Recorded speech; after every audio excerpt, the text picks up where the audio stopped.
And welcome to the November 8th, 2023 meeting of the Fitchburg City Council. I now call this meeting to order. Please be advised that FATV is conducting audio and video recording of this meeting for public broadcast. I ask that anyone else in the audience who is recording this meeting to please identify themselves for the record now by standing and stating their name and city of residence. Seeing none, at this time, I ask that all electronic devices be placed into silent mode.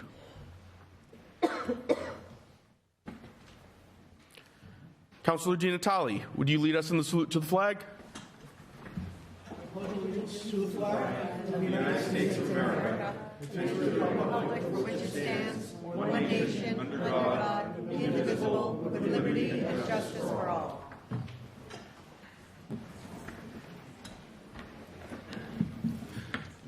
Madam Clerk, would you please call the roll? Councillor Di Natale. Here. Councillor Fleming. Here. Councillor Green. Here. Councillor Schultz. Here. Councillor Squire. Present. President Zarella. Here. Councillor Bolsherman. Here. Councillor Kucher. Here. 8 members. Thank you very much. Thank you. All right, we have public forum. We have one remote attendee who we will go to first, Mr. Ronald Ekstrom. I am activating your audio right now, Mr. Ekstrom. You may unmute yourself and address the council. Please restate your name and your city of residence and identify the agenda item on which you wish to speak for not more than 2 minutes. Sure, but I assume you can hear me? We can. Okay, so this is Ron Ekstrom and reside at 8 Park Street, and this is in regards to the side yard program for the 12 Park Street property. So that is the property which is... Excuse me, Mr. Ekstrom, I'm sorry. For the record, that is 18123. Yes. Go ahead. Okay, so that is the property which is immediately adjacent and south of our property. Our interest in that property is so that we can expand the land north by some amount that would comfortably incorporate additional driveway space, as we only have enough driveway space for roughly 1 car wide and we cannot fit 2 cars deep, typical old New England. The previous owner to us had eliminated some of the lawn that was at by our house where we can squeeze 1 more car, but that space is very dangerous because with winter accumulating snows on the roof, it's a constant threat to fall on the cars. We don't necessarily require the entire property at this 12 Park Street, and we'd be willing to split that property with another abutter, which I was made aware one of our other neighbors I think might have some interest as well. Lastly, I'd like to bring to the attention of the committee that there has been no maintenance on this property for at least 4 years now. The property is overrun with trees, bushes, weeds. It's been sort of a dumping ground. There's a toilet on there, miscellaneous items, skids. All of this stuff has just been accumulating. We kind of had the culmination this past spring with the big snowfall in March. Massive branch came off the tree that's on 12 Park Street that borders my house. It broke my fence, my gate, ripped the awning off, damaged the roof. There was $5,000 in damage.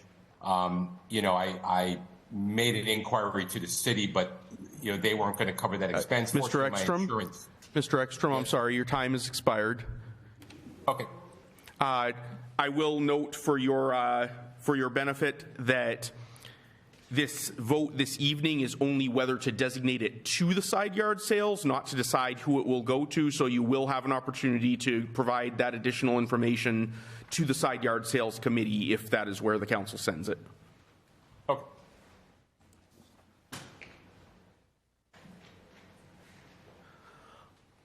All right. Next, anyone in the audience wishing to speak, please approach the center podium. Identify yourself by name and city of residence, and the agenda item on which you wish to speak, and you may speak on that item for not more than 2 minutes.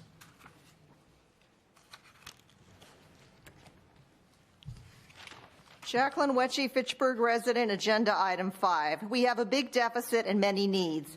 The mindset that let's fund everything special interests want rather than focusing on what is necessary has led to our decaying roads.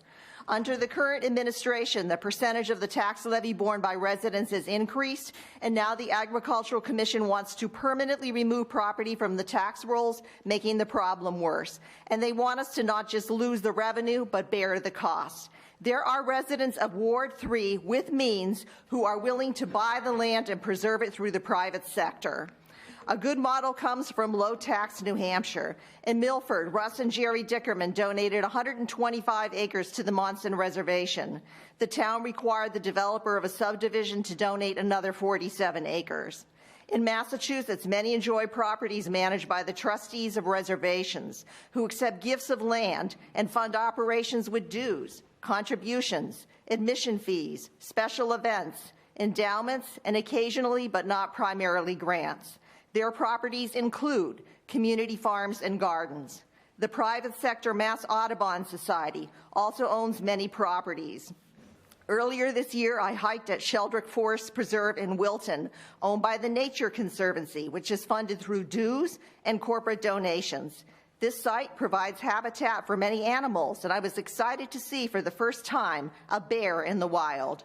My hiking companion and I left it alone, and it left us alone, which is also a good model for government to follow. Further public comment?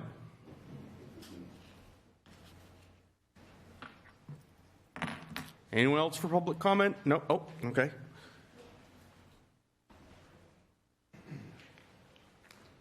Hi, Jessica Jacobson on item 5. All the meetings about this farm have been without public input. The last meeting was the only meeting we were allowed in. There was a bunch of questions the public asked that went unanswered twice now. The unknown about this project and total costs to us as taxpayers is also extremely unknown. There is no irrigation system, wells, or buildings or equipment. All these are going to be requiring grants to pay, which won't cover 100% of them. They didn't even look at the current city properties that we own for good farm soil. Instead, they want us to purchase a property out of our taxes to buy this so that they can farm. Actually, I'm actually glad we just had to sit through that waste management meeting to show how long-term contracts that might not be in Fitchburg's best interest financially.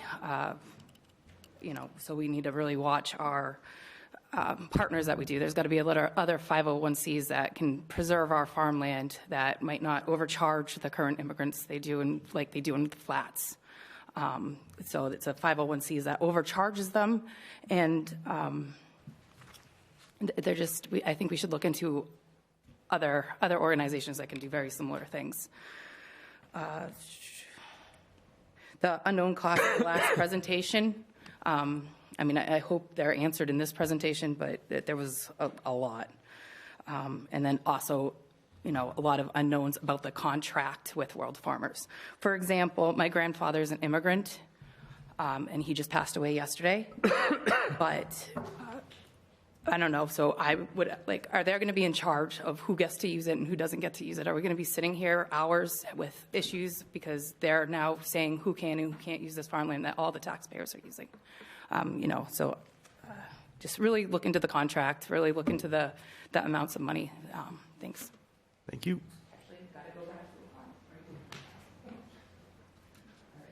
Further public comment at this time?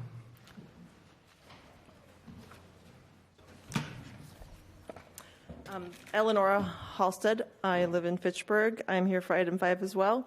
I moved here in 2014. I chose Fitchburg and moved here because of the rural, beautiful place that it is. And in the short amount of time that I've lived here, and my child, who's right here behind me, we have seen so much change over the last few years that I can't even imagine how it's going to look in another 9 years. So from my perspective, any farmland that we can preserve, I would love to see the city take advantage of this opportunity. I'd like to learn more about it. We all have a lot of questions. There's a lot of misinformation out there, and I think we need to hear a lot of the specifics. But my community needs to work harder to preserve farmland because we're destroying it, and it's happening every month all around us. So we need to do something about it. Okay. Thank you. Further public comment? Hi, I'm Cyrus Halstead, and so we need more farms because if we can get more farms, we can. That will be awesome, and if we say Veto Farms that are closing down, that will be awesome too. So we can probably preserve things like as the old farmlands. Thank you. Bye. Thank you very much.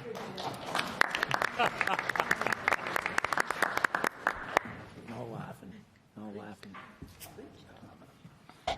Good evening. My name is Mike Kuchar. I live at 528 Sheldon Road, half a mile away from this project. And I'm not against any open farmland. I actually own 2 fields that are available for haying. And but this one here, where last week I heard the presentation and they didn't get all their funding and are looking for the city to foot some of this, I'm just going to go with one thing. After this past year, everybody's hot topic is the roads and the potholes, which is a viable problem. But the optics for the city that would vote to give $100,000 to an old hayfield instead of what everybody else in the whole city is looking to do, I think would be looked bad on public officials. Thank you. Thank you. Anyone further at this time?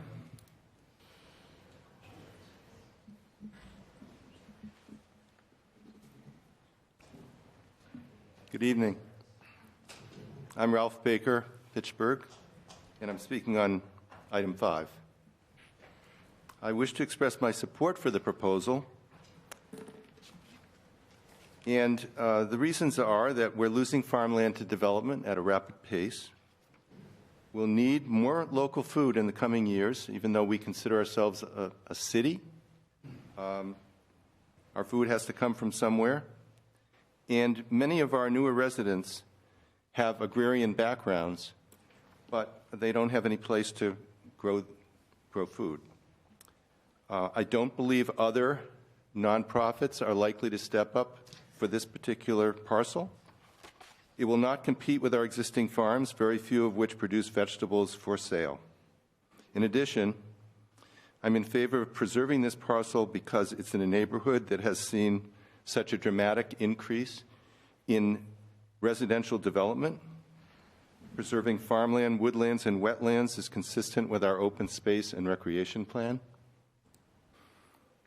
Farm conservation in North Fitchburg also can preserve a unique, diverse, and large connected landscape that stretches to Mount Watatic and the New Hampshire border. This parcel would augment these holdings. The overall impact of preserving such land is that it helps to maintain biodiversity, mitigate against climate change, and provide numerous other ecosystem services such as reducing downstream flooding. And as a soil scientist, I can say this is a good parcel for this use. So please support it. Thank you. Thank you. Further public comment at this time? Hello, everyone. I'm a farmer. I'm a 4th-generation farmer. My name is Heather Roy. I live from time to time with my parents at 625 Sheldon Road, at the very end of Sheldon Road, otherwise known as the Dead End Road. I'm here today because even though I'm a farmer, I'm very unfamiliar with what's going on with the Fitchburg Agricultural Commission. I attended one of the meetings, I work in Boston and hurried here to Fitchburg, my home city, to learn more about it. And when I went there, I didn't get any information. I heard that it was primarily about going to different business owners to raise money to buy the land for the betterment of the city to have, so that the city would have a farm. I didn't understand that it was for one particular group known as the World Farmers. And I'm also a Massachusetts Farm Bureau Federation member of 3 years now. And although I couldn't attend the meeting this year at the Spencer Inn, when I made an announcement during the meeting last year, I said that my family and I could possibly have some extra farmland. And the organization was very interested in speaking with me until I asked for money. And I think that it's hard to expect the greater community to fund one organization's vision. If they have $90,000, we all have to live within our means. So I don't think that it's necessary to buy such a large parcel. Perhaps consider a smaller parcel and live within your means. That's how I live my life, and that's how I expect my government to conduct business as well. So, I don't have a speech. I'm just speaking from the heart, and there's a lot of environmental concerns. When I think about Ma'am? rural residential, Ma'am, I your think time about- has expired. Oh, I didn't know there was a timer. Okay. I'm sorry, but it Thank has. you. Thank you.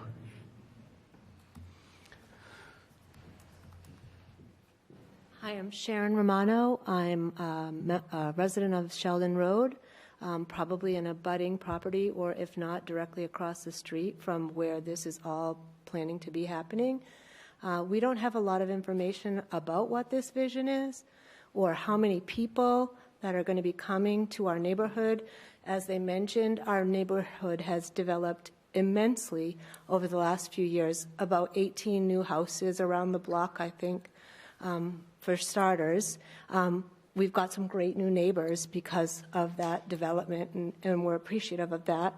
But land that is not being used, as you may think, is being used. Local farmers, they hay that land, and there's use for that hay, and that has been continued to happen over these years. I know the owner of this property lives in Boston. We've had the pleasure of meeting her. I know this wasn't her original vision for that property. I know that she wanted to build a home with her husband there, and that dream has since had to change, unfortunately. So I'd like to know more about what it is that you're trying to do so that we can understand the impact that it's going to have on us. Otherwise, I would like to say no to this project. Further public comment at this time?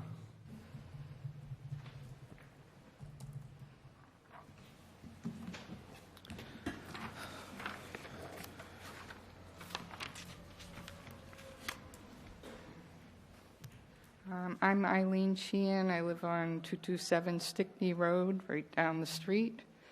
And I'm speaking on item 5 also. I have multiple concerns. One is lack of information about what's really going on. There were letters of recommendation from different officials that dropped little bits of information here and there. One of the concerns, which was previously mentioned, was the traffic. How many people are coming? Our roads are horrible. We have potholes everywhere.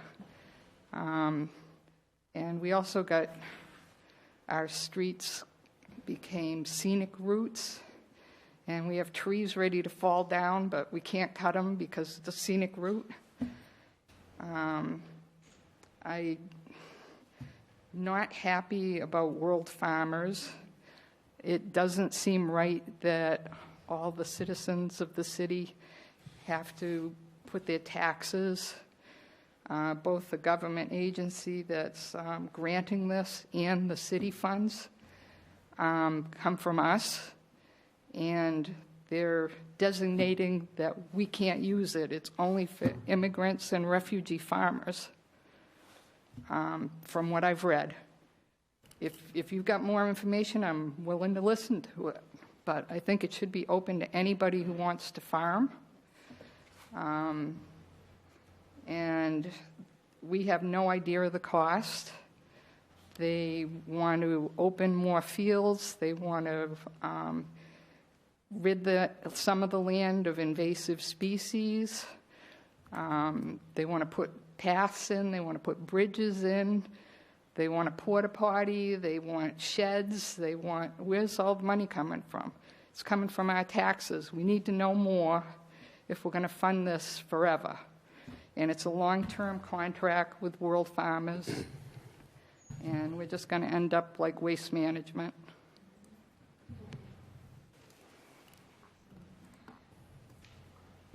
Anyone else? All right. Seeing no further public comment, we will proceed with our agenda. We have announcements. Ward 1 City Councilor Bernie Schultz is hosting a Ward 1 community meeting on Monday, November 13th at 6:30 p.m. here in the Legislative Building, 700 Main Street. Public Health Director Steve Curry and Fire Chief Dante Suarez will make presentations, then answer questions following their presentations. In addition to Fitchburg Ward 1 residents, all other Fitchburg residents are welcome to attend the meeting. The next meeting of the Widowed Helping Widowed Support Group will take place on Thursday, November 16th from 4 until 5:30 p.m. in room 205 at the Fitchburg State University Recreation Center, 130 North Street. Kelly Lynn and Bernie Schultz will co-facilitate the meeting. For reference, the room number has changed from 203 to 205. The city clerk would like to thank the community, DPW, Fitchburg Police Department, Fire Department, Treasurer's Office, and especially the election workers that make every election held in the city a success. They are the unsung heroes who work behind the scenes and behind a table at our polling locations to make sure our voices are heard and that our democracy continues to flourish. And I'd like to second those thank yous and also extend a thank you and congratulations to everyone who ran and to those who prevailed.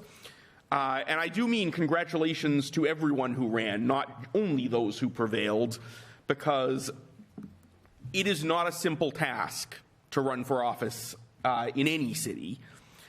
And so those who put themselves out there, those who ran a hard campaign, you deserve congratulations.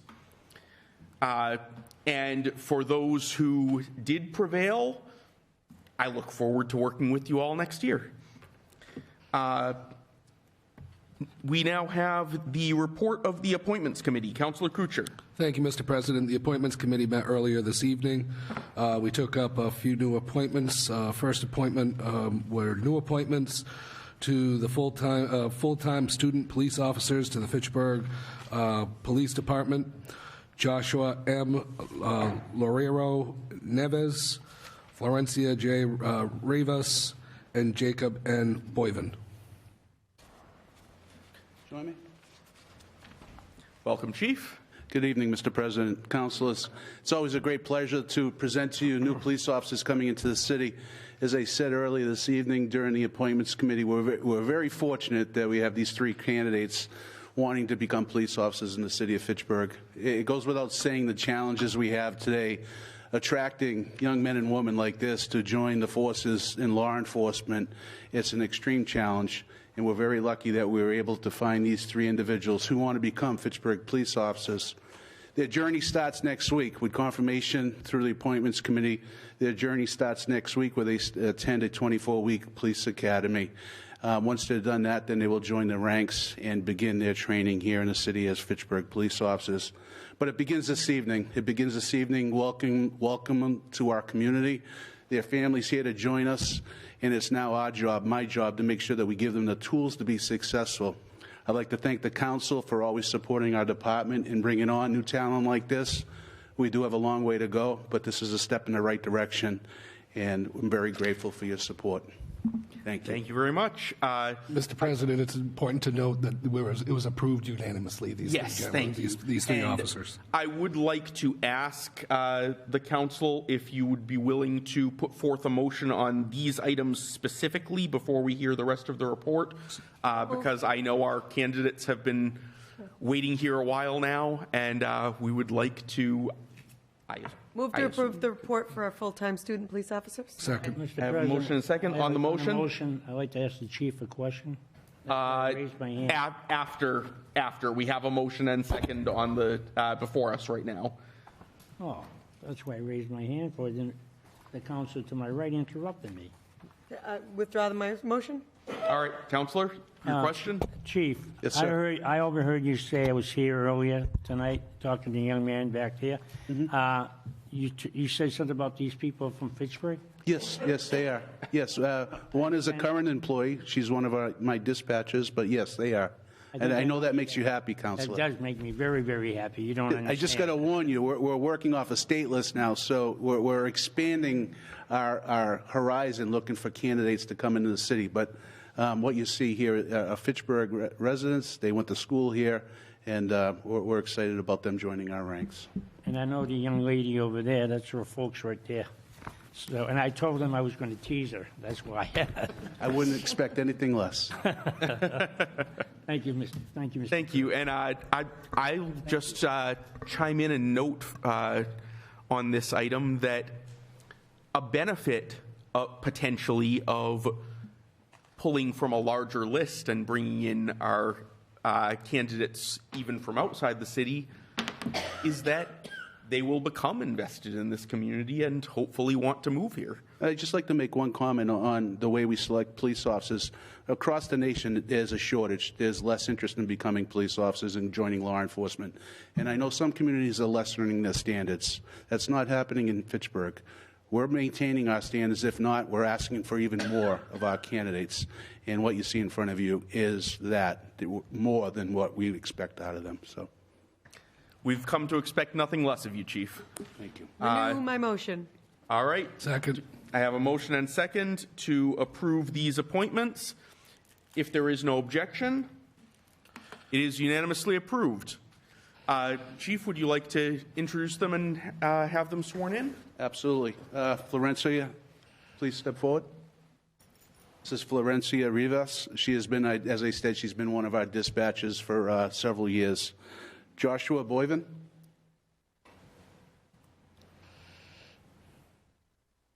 And last, Joshua Nieves. Madam Clerk. And could we please clear the bench so that we are not intruding on family photos? Families, feel free to take as many photos as you'd like, wherever you would like, with the possible exception of, in our seats. But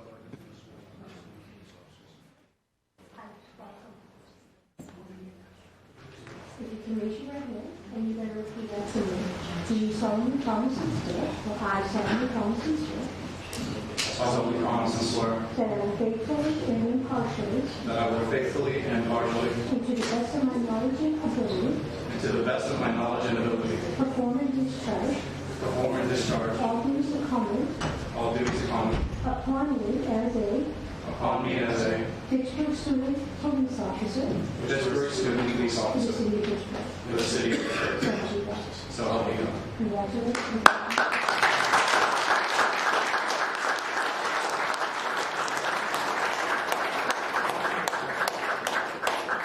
Family that would like to come up, take a picture. This is your moment. This is more. This is about you just as much.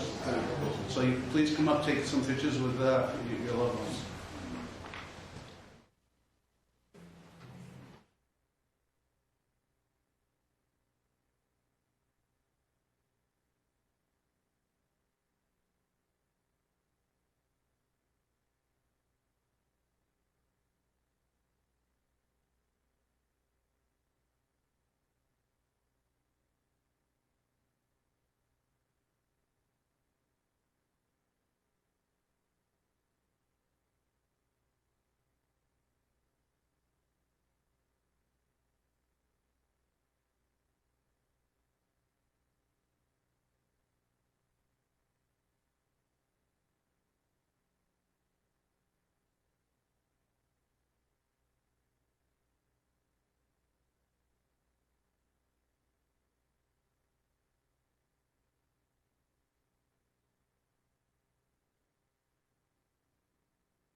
Everyone, please resume your seats. In closing, Mr. President, I would just once again like to reiterate and thank the council for allowing the police department to share in this event this evening. This is a big deal for our candidates and our families. So thank you for allowing us to utilize your chamber during this ceremony. Always our pleasure, Chief. And congratulations.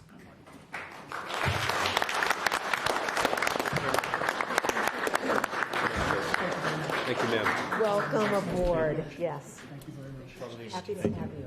Yeah. Thank you.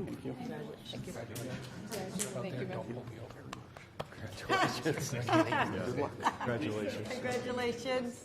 Thank you very much. Take care of yourself. Good job. Oh, sure. Great job, family. And he's going to be happy. Take care of yourself.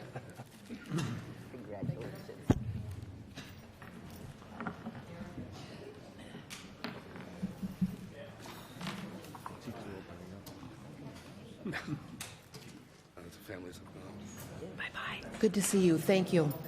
Take care. Bye-bye now.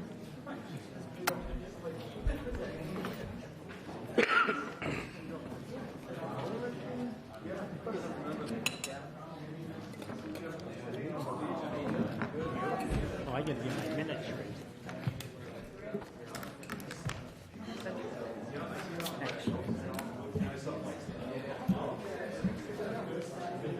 Well, this one is next.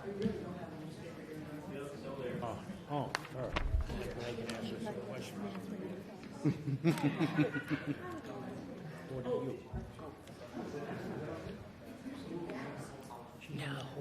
All right, our next item is the report of the Committee on Records. Hold on, Councilor? Mr. President. Oh, I'm sorry, we need to the finish resumption of the report of the Appointments Committee. Thank you. Thank you, Councilor. All right. We also took up a new appointment for a municipal hearing officer, term to expire November 1st, 2026, Christine G. Hudson.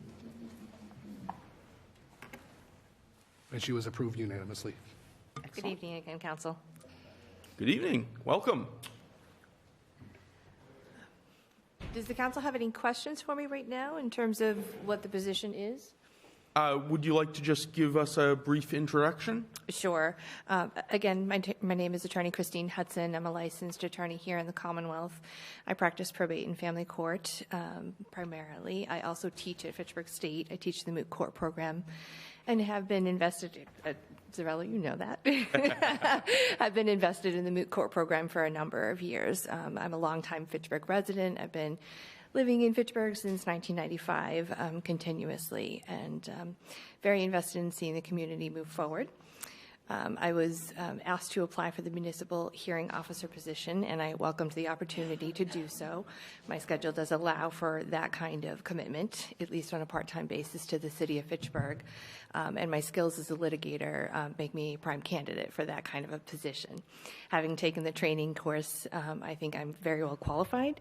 I understand that my position will be to review building and code and fire code for state and local violations, and to have an unbiased hearing as to hearing out both sides and then just determining whether or not fines and violations have occurred.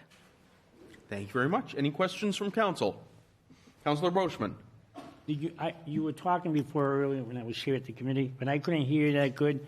Where's your office going to be, say, if somebody's got a problem, wants to come and talk to you? So I don't have an official office. If there's an office space within the municipal buildings that I can use, I certainly can do that. If not, I do have a home office where I can record the hearings over Zoom. Okay. All right. Councilor Squalia? When do you have any indication of when we anticipate holding our first municipal hearing for the 40U program? Yeah, so I understand that we do need to make some tweaks and upgrades to the program so that there is a path forward to doing that. I believe that our commitment is to do that as expeditiously as possible and hopefully get the process started by the end of the year. Okay, thank you. All right, and thank you very much. And your final appointment, Councilor? The new was a new appointment For Council on Aging, term to expire November 1st of 2026, Richard Doucette. This was voted unanimously to hold because he did not appear before us, and the Appointments Committee likes to see the person when they are a new appointment. So that's on hold until he appears before us. I make a motion that we accept the report. Second. All right, and just to clarify, this is for the last two items, Councillor, correct? You're absolutely right, sir. All right, any objection? It is unanimously approved. Thank you very much. Report of the Committee on Records, Councillor Brochman. For the week ending October 17, 2023, I found the records in perfect condition. Move to accept. Second. I have a motion and second. No objections. It is unanimously approved. And now we have our special presentation from the Fitchburg Agricultural Commission regarding the land grant application and community farm.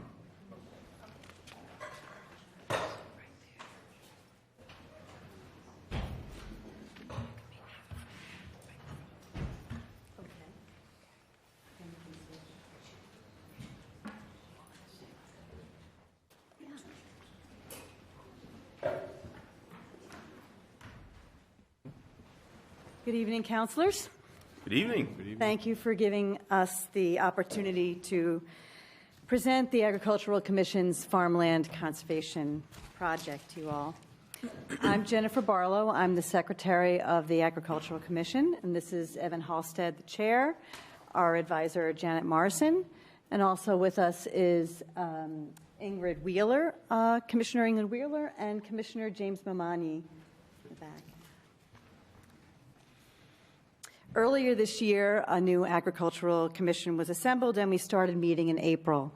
This is our first farm conservation project made possible by a new law passed in 2017, which allows the Agricultural Commission to conserve and own agricultural land and apply for grants. Next slide.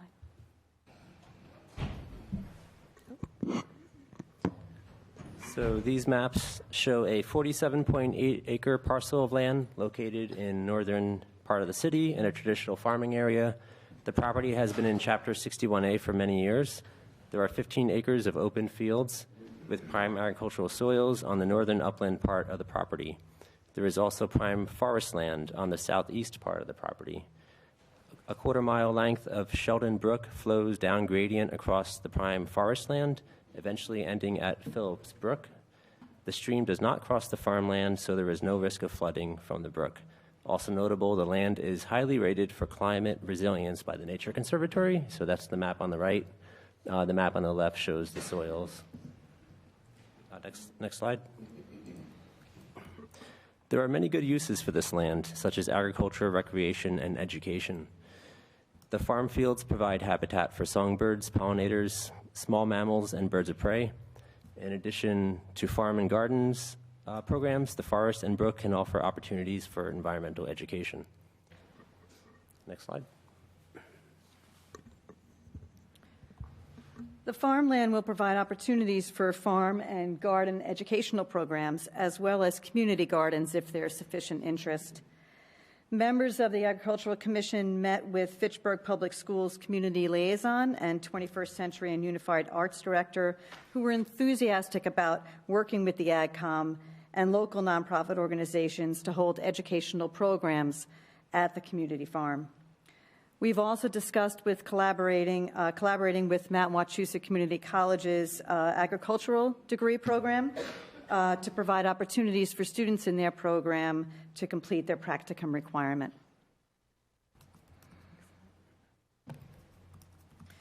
We hope to enter into a lease agreement with World Farmers to manage the farm plots on the portion of the property that is prime farmland, providing opportunities for Fitchburg farmers who would like a place to farm. There are currently 20 Fitchburg families farming at Flats Menta Farm in Lancaster, managed by World Farmers.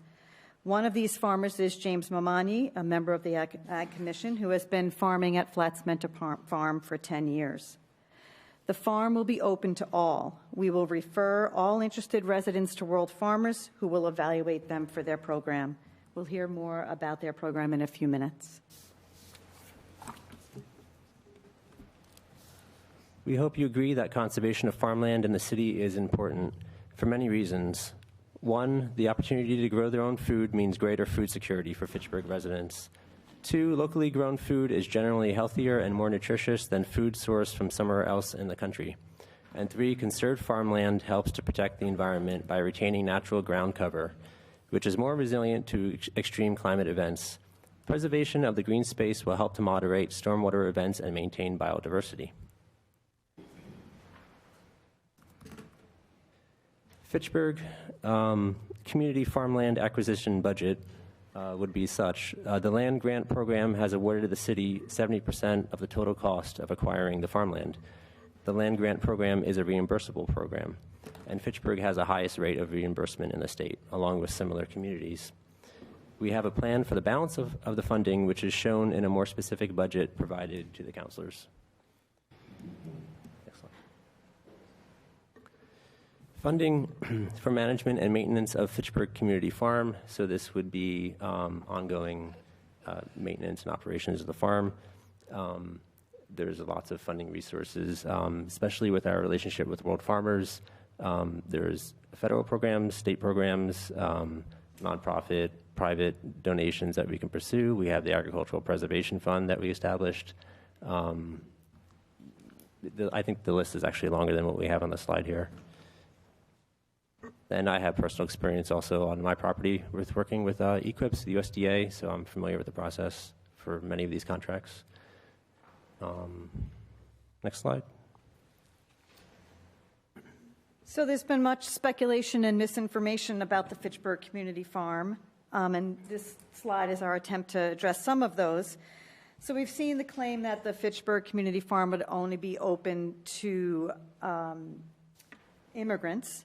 And that is not true. The farmland would be open to all Fitchburg residents.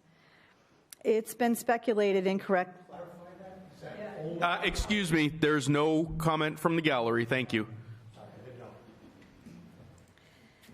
It's been speculated incorrectly that the lease with World Farmers would be for 99 years.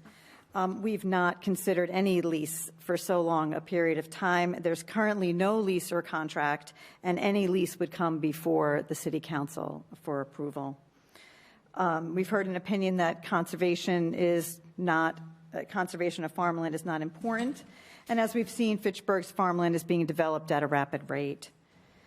We've heard concerns that the farm will cost the city a lot of money to maintain and manage, and instead a partnership with World Farmers will provide for management of the farmland. And our plan is to take advantage of grant programs like those mentioned by Evan that would provide funding for farm infrastructure and farm programs. Next slide. Many local organizations and government officials, some of whom are listed here, have expressed their support for this project. We hope you've had the opportunity to read some of the letters that we've distributed to city councilors in support. These letters affirm their support for farm conservation, for community farming, for World Farmers, and for the benefits of a community farm for the city of Fitchburg. I want to introduce Carolyn Sellers, who's representing the Health Equity Partnership of North Central Mass, China 9, to talk a little bit more about the benefits of this project. Thank you for letting me be here tonight. I'm representing the Health Equity Partnership because Chelsea Patras is out of state at a conference, and she thought it was important enough to have someone here to share the views that the Health Equity Partnership has about how important this is a project for our region. As mentioned earlier, farmland is irreplaceable. So once the land is developed, it's gone. It can never be farmed again. And this particular land is particularly good because it's in Fitchburg, and Fitchburg residents would have a right to farm it. As we heard just previously, 20 Fitchburg residents currently travel to Lancaster to farm. Wouldn't it be nice if they could just stay here and farm locally? Another additional opportunity for other people who may not already be involved in farming is it gives farmers a chance to learn the farming and how they can maybe grow their own food and become part of a bigger community. A lot of people in our region are coming here are immigrants who are farmers in the countries they were indigenous to, and they don't have access to some of the indigenous foods that grow there. With World Farmers and other groups helping them, they can learn how to grow that food here and make it available not just only to themselves, but also to all of us, like at the Fitchburg Farmers Market and places like that. The other wonderful thing happening in our region right now is we have a strong emphasis on our local Food Works program. The Growing Places and the Health Equity Partnership has been actively involved with. This is helping us keep local production here in North Central Massachusetts and keeping the money in North Central Massachusetts, cutting out the middleman, making money for more farmers. This provides an opportunity for more farming opportunities for that. And so I just think it's important that that's why I'm here on behalf of Chelsea to let you know how important this project is and that it needs to be advanced and secured for the city of Fitchburg and for the region. So thank you.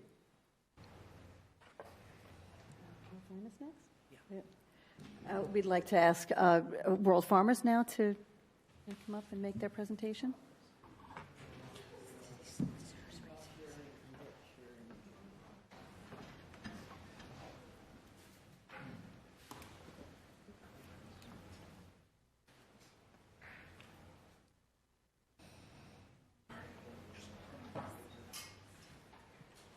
Good evening, everyone.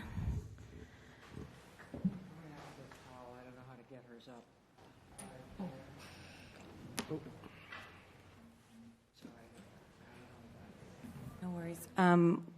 Maybe we'll reverse order, and while we wait, I'll welcome a couple of the farmers in our program who are also Fitchburg residents to come up. That's all right?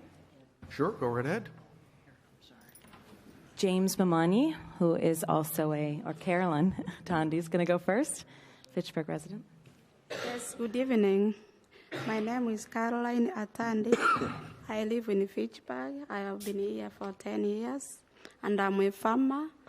I do farming in Lancaster, mental flats. So I would like to have opportunity in Fitchburg so that I can do farming. So I love farming so much, and we love food because the food is healthy in our body. So I can't wait to do this in Fitchburg. Thank you so much. Thank you. James Mamani, who is also on the Fitchburg Ag Commission. Good evening. My name is James Mamani. I'm an agricultural commission, first of all, and I'm a farmer. I travel to Lancaster every year to do my farming, and I've been doing that for more than 10 years now. When we heard that we had a farm around here, I was one who was very excited.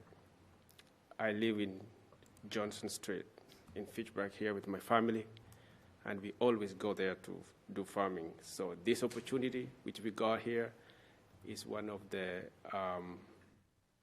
my family was very excited, and it's so close to my home, and we have others with us in Fitchburg who really can't travel that far, and they will wish if they had somewhere to do their local, farming for their own food. For all this period of time, especially, I don't know whether I have enough time, especially during COVID, I can testify here, I stayed home for more than 7 months without going to the store because my freezers were filled up, and I didn't know whether COVID was coming. It was just regular. If every home had that, I can assure you that that will be very beneficial and healthy. Thank you so much. Thank you. And Nu Yang.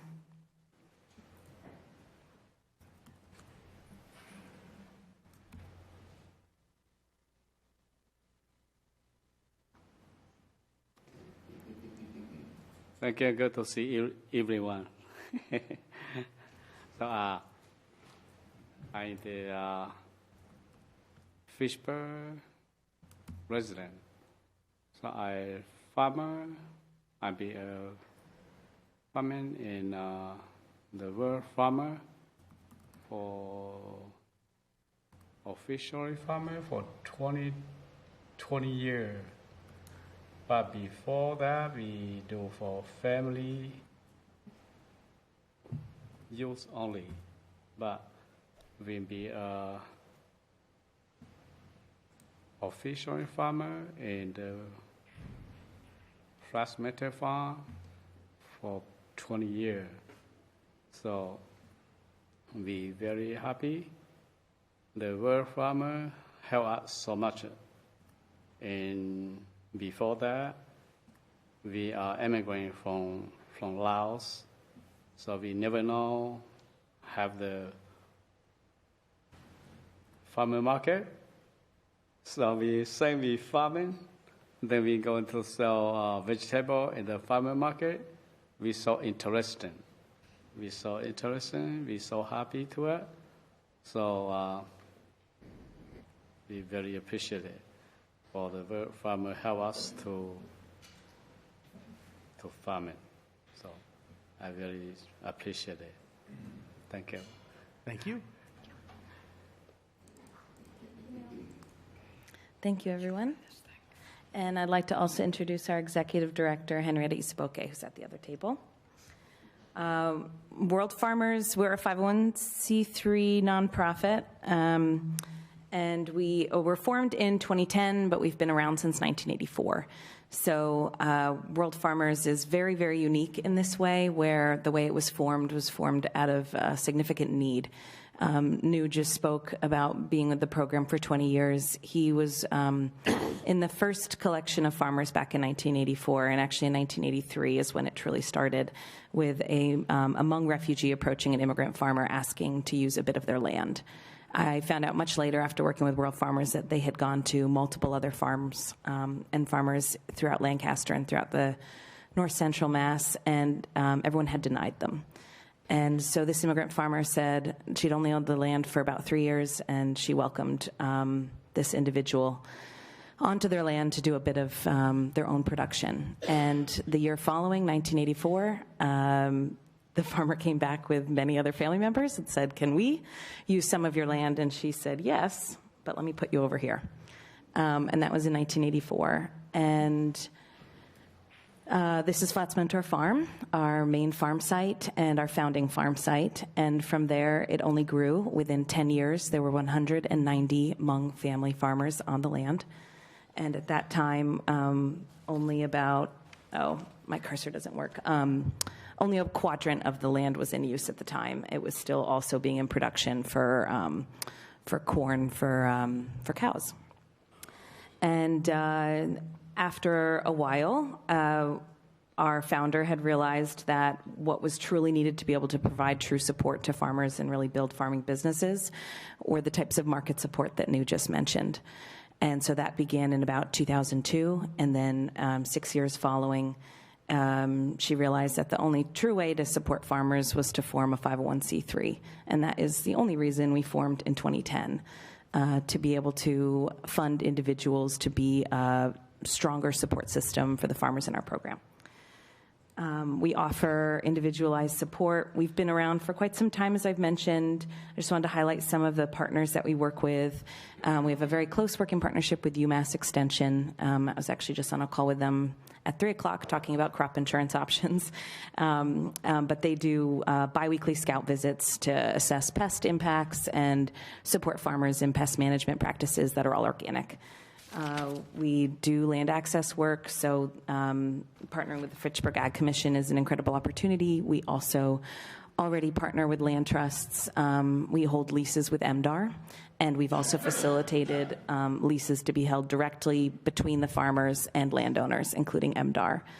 And so it's very exciting work, a lot of work. It is not easy to convert farmland into tillable acres, farmland that's previously been used for hay. But it supports a significant number of individuals. We also facilitate sales. So as you see, we do grocers, restaurants, schools. We actually partner with Growing Places in sales as well in their efforts. I can go on, but I want to be respectful of time.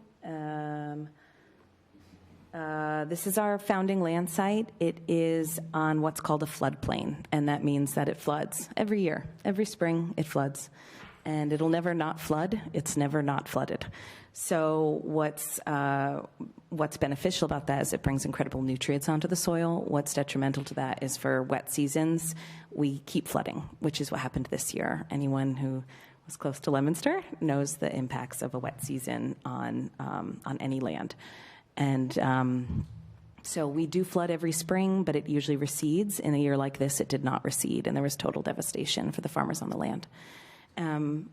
But luckily, we already have paved forward with other program land sites. We manage 6 total program land sites, totaling 99 acres of vegetable production in Worcester County, and 120 acres of land management. So these are some of the beautiful photos from this season of farmers operating their land on some of the other land sites. They're owned by Land Trust, MDAR, amenable landowners, retired farmers. MDAR is the Massachusetts Department of Agricultural Resources. So it's our state entity that manages agricultural programs. We also, I should have highlighted previously, we work a lot on connecting farmers to USDA, United States Department of Agricultural, and connecting them to loans, other benefit programs, NRCS, EQIP, conservation practices. So currently we have 270 program farmers, 20 plus of whom live in Fitchburg. Over 25 countries of origin are represented, and they live in over 30 Massachusetts cities and towns. So a common misconception is that that we are running a for-profit farm and they are farming it. That is incorrect. Each of the land sites are the farmer's own, which you can actually clearly see delineated in this photo here. And they are running their own operation. That means they are not our employees. They are farmers, farm business owners. And so historically, our program was built for and continues to be built for those who have strong agricultural backgrounds, which happen to be immigrant and refugee mostly. We have welcomed and continue to welcome anyone who's interested in the program. So we have, in our history, welcomed many non-immigrant farmers. Essentially, they self-assess, just as any farmer does. We welcome them into the program. They self-assess, and then they decide if our program's right for them. We do not do on-the-ground training of production, which is why most people say, your program's not right for me.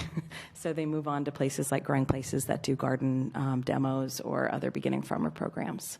But all are welcome, and we have had a couple people who are non-immigrant participants who stayed multiple years. And I'll conclude with some photos. You heard about freezers packed full of food. That's here. Individuals are building their own businesses. They're selling at farmers markets. We distribute to wholesale and significant promotion of local food. So I think I've spent my time. I'll close there. Feel free to move that however you need. Good evening. I'm Henrietta, and in closing, I just want to say that it's really important for our region to preserve land for small-scale farmers. Land is really expensive, and farmers are not able to afford it. So having a program like ours where we are welcoming all small-scale farmers and able to provide them guidance and access to services like USDA and NRCS services and education on everything from marketing to record keeping is really important. And for a city to open up grounds for its residents to have a local place that they can farm rather than traveling is just an added bonus. Thank you. Thank you. So I think we're ready for questions if there are some. All right, just a moment. I know the city solicitor wanted to chime in on part of the land procurement process. Just on the procurement process. Use your mic. Just on the procurement process, if I can. The beginning of the procurement process would be whether or not there would be acceptance of the grant, and whether or not we receive the grant, then we would have to spend the money, and then that would come back to City Council in the form of an order for spending, even the grant funds. And this being a reimbursement program, we would be spending the full amount for the purchase. After the city takes possession of the property, and I have been working with Attorney Janet Morrison on this issue, to extent there will be a lease of some sort. How long the lease will be, the parties to the lease, the terms of the lease would be all subject to a RFP process, and unless there's some exception that I haven't been able to find for conservation purposes. I did review that with our Chief Procurement Officer, and we were unable to identify any specific exception to that point. An RFP process would be created by a rule of award. What is the best or highest, most advantageous response or offer that a group would make? It could be World Farmers, could be another group that responds to a request for a proposal. It might provide a more competitive offer, and how we evaluate that would be created by that rule of award, which would probably be drafted with the guidance of the Agricultural Commission, because they are our experts on agricultural. After that, there would be an award, and then there would be another order to approve either the lease or disposition of the property. So the council will see this several times. I just wanted to point that out. Thank you very much. Councillor Fleming. Okay, I have several questions in there, sort of just all over the place, so bear with me. So how much land does each farmer need? That's yours. To use for their own purpose? Sure. It varies depending on the individual. The way our program works, it's very flexible. So folks in the program have anywhere from a 25-foot to a 25 by 50-foot plot up to 5 acres, 6 acres, sorry. And they use the land for nothing? It's Sorry. just, they're not paying to use the land? Oh, no, yes, they contribute to the land preparation costs and any lease costs that are associated with the land. Okay, so they are making a profit if they choose to farm that land, and then... They're operating their own farming businesses. So as much as... it's a nonprofit to you, but it could be a profit to them. Correct. So the nonprofit itself is the entity that provides all of the technical assistance, so training, engagement with individuals, market access, and then we actually do facilitation of sales. The operations that we're supporting are the farmers themselves and their operations. So our initiatives are nonprofit, but we're supporting for-profit entities to build businesses, farming businesses. And the reason you're no longer using Lancaster is because it floods. However, Lancaster has been used for, 20 years, 25 years, maybe longer. We're still using the land as well. So you'll continue to use that land and then... That's correct. Okay. That acreage is 70 acres total, 55 in production, and we have 45 other acres in production on 5 other land sites in Worcester County, all operated by farmers themselves. World Farmers staff does not engage in any production. And the only difference in Lancaster is there's no houses, really. It is all land there. Yes, and that's the same for all of our sites. The farmers don't live on the land, and we don't facilitate any housing engagement. No, what I mean is it's not a residential area. That's true. The area up where you're wanting to go is residential. That's correct. Our other second largest land site in Sutton is 16 acres in production, and that resides in a residential area and is situated similarly to this one. Okay. So you're saying we have 20 people from Fitchburg that are currently using Lancaster? Correct. So would everybody that would be using the Fitchburg location be from Fitchburg, or would they be coming from all over?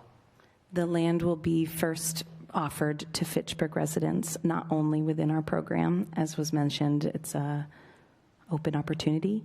I will also mention that the space that we've discussed so far that World Farmers would hold is only a portion of the land that they're preserving. There will also be other programming on site that's managed by the commission. I wanted to say council. So a total of how many individuals could be using this land? I really can't make that assessment at this Estimate? time. We haven't even 20, 50, 100? I don't believe up to 100 at all. We haven't discussed At this that yet, point, we yeah. don't even And know are the amount of people acreage. vetted? Say That are again? using the land, are they vetted? Can you explain what, in your terms, vetting means? You're having people come into someone's residential neighborhood from another town, another city. Do we know who it is that is coming? Will you who they are, where they're from? Yes. Criminal background, anything like that? That's what I mean by vetting. Oh, we do not do criminal background checks, no. So anybody could be going into this farm, into this neighborhood, and you don't know anything about them, other no, than they meet the standards for... I would not say that we don't know anything about them, no. We engage in an onboarding process where we have discussions with the individuals. My understanding of the way we'd move this forward is it would be with some of the farmers that are already in our program, whom we know very well. We also, like I said, we do have a program site in Sutton that operates in a residential area and have had 0 issues, and that's been operating for 5 years. And how do you choose who's going to use the land to farm? How do you choose them? Is there an interview process? Is there an application that has to be filled out? There isn't really an application. It's more of a discussion. We have a discussion with the individual, find out what their goals are, their farming goals, their interests. We really do like a matchmaking process. So if it is that this land is best used to be for larger scale farmers, then we'll go through that process with individuals. It really depends, is what I'll say, but I know you're looking for more answers. So what I'll say is our onboarding process is very much individualized. We do a orientation where we engage with individuals, ask them questions. They can ask us questions. And then we really let them try their hand at farming. I mean, we really do try to be as hands-off as possible so that people can self-assess and identify what their needs are, which, as I've stated before, is part of the reason why a lot of folks who don't know how to farm don't choose our program. We have 270 individuals we're working with. There's no possible way we can offer hands-on assistance to every single one of them. What we do is we create a space where they can thrive and be mentored by each other. And then we step in with technical resources when requested or when we're able. Okay. Well, my mother was an immigrant, and she managed to farm in a small backyard. Yep. So I just, it's interesting that we It's the use same these concept. large-scale projects. But right now, I yield the floor. I may have more questions later, but thank you. Thank you. Councillor Green. So I too am all over. I was taking notes as you were going through the slides. Things were coming to mind. World Farmers provides the model of this project, or they will be the owner of the property? We are one portion of the model of the project, and I don't know if Evan wants to. The city would own the property, and then the ICOM, which Anna could speak better to this, but the ICOM would oversee it. The grant we received was to acquire the property. That means the Agricultural Commission would own it. And what city solicitor was referring to was a lease agreement with World Farmers or another organization to manage most of the farmland for the purposes of allowing people to farm plots. One of the things I want to emphasize is that when you undertake to own farmland, it's a much heavier management task than if you were to, just own some forested land. I did a lot of conservation work for the water department, and we conserved a lot of forest land, which is excellent for keeping water clean. But there's nothing that you have to do except if you want to do a timber harvest from time to time. If you're going to own farmland, you have to keep the fields clear. You have to manage it, or it turns back into forest. I mean, I'm sure you all understand that in New England, if you don't manage your fields, they become forest land. And that's how a lot of farms have been lost.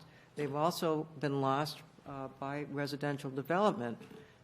So the effort here is to both conserve farmland by owning it and to provide farming opportunities, not only through the World Farmers Program, but also through other programs. Working with the city public schools, they're already involved with growing places and doing both after-school programs, in-school programs, and they're even interested in summer programs. So there's a lot of opportunity there. We're going to provide a space for that as well. If there are other programs that people are interested in and we can accommodate them, like community gardens, those are all possibilities. So the land grant of 249 and change, you have secured that, or you have not secured that? We have been awarded it. It's been awarded. That means, as I think the city solicitor again pointed out, it's a reimbursement grant. The money must be spent, and then you submit your checks for reimbursement, which would include a deed that says we bought it for X dollars. They will reimburse 70% of that amount.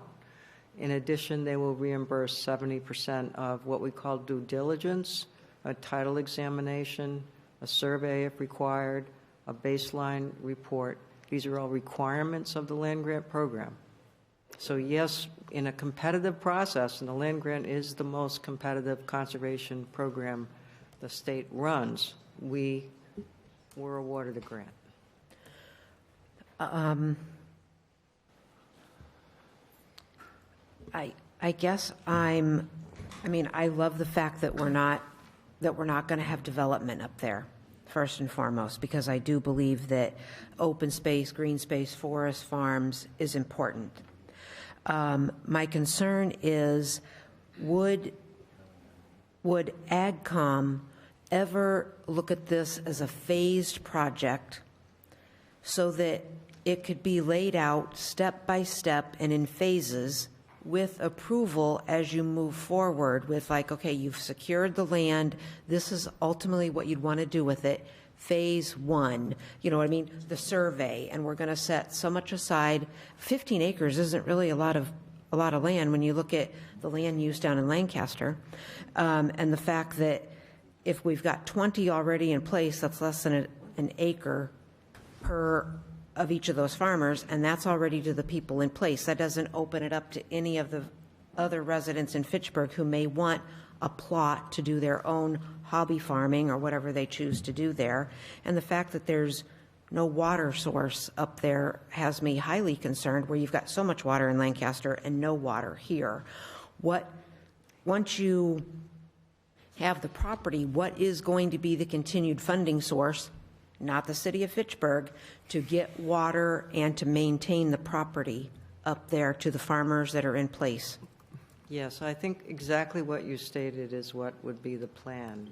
In order to acquire the property, and that's all we're trying to do as the first step, okay, is acquire the property, own it. And then working with World Farmers, we would do a step-by-step process of getting land ready to farm. And I guess, in terms of what is needed to farm, yes, if you're going to cultivate vegetables, you do need some water.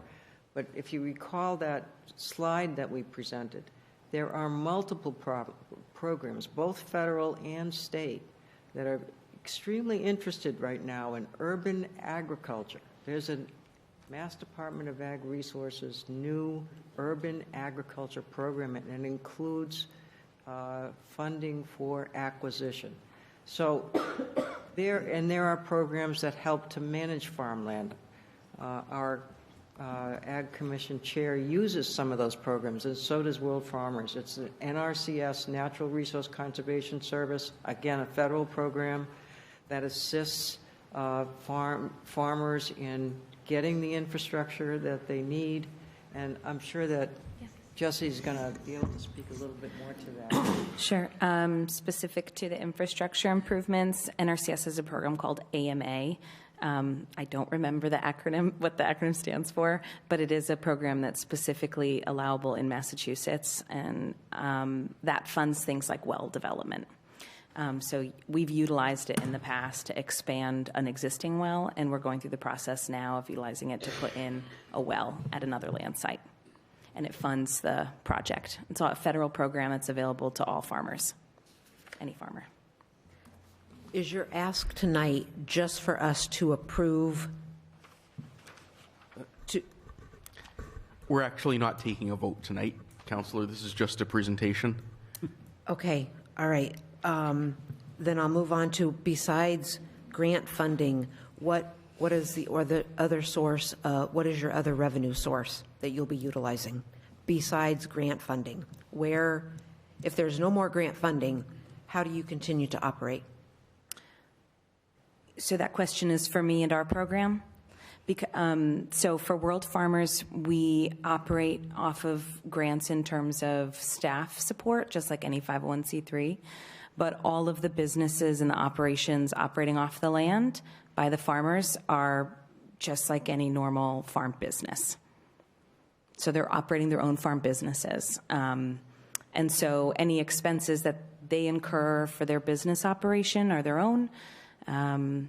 We facilitate land preparation and those kinds of things. But in terms of costs incurred, they're the farmer's own, so it's their own business. I think she's asking how your organization funds itself. Yeah, and we're funded with grants just like any 501c3. Right, but the farmers themselves are not, correct? Correct. They're their own entity. So they pay taxes on the profit that they make by either filling their own freezer or selling the overture at farmers markets or providing food for schools. Yeah, they file what's called a Schedule F for farming. It's a Schedule C for other businesses. Okay, and what happened? I'm going to use Lancaster because I've seen Lancaster over the past 30 years ebb and flow on, who and what operates on that property there. And now there are, I'm going to call them permanent structures that are now there on that property that, based on the weather that we had this year, are in shambles. And I would never want our residents, Stickney Road, Sheldon Road, in that area where they have maintained their property immaculately up there, to ever have a stain on their property because of, something maybe beyond farmers' control. So what's the safeguard to my residents in that area that it doesn't become that? I just want to make sure that we all know what we're getting ourselves into if we're heading in this direction. Absolutely. So the flats is the only property that we allow for, and they're non-permanent structures. We actually just took one down. More permanent looking ones that you're referencing are high tunnels. And so that would be all within the lease. And then other structures that are used for storage or as wash stations, we take each land site differently. So it's all about the engagement with the landowner and the stipulations within the lease.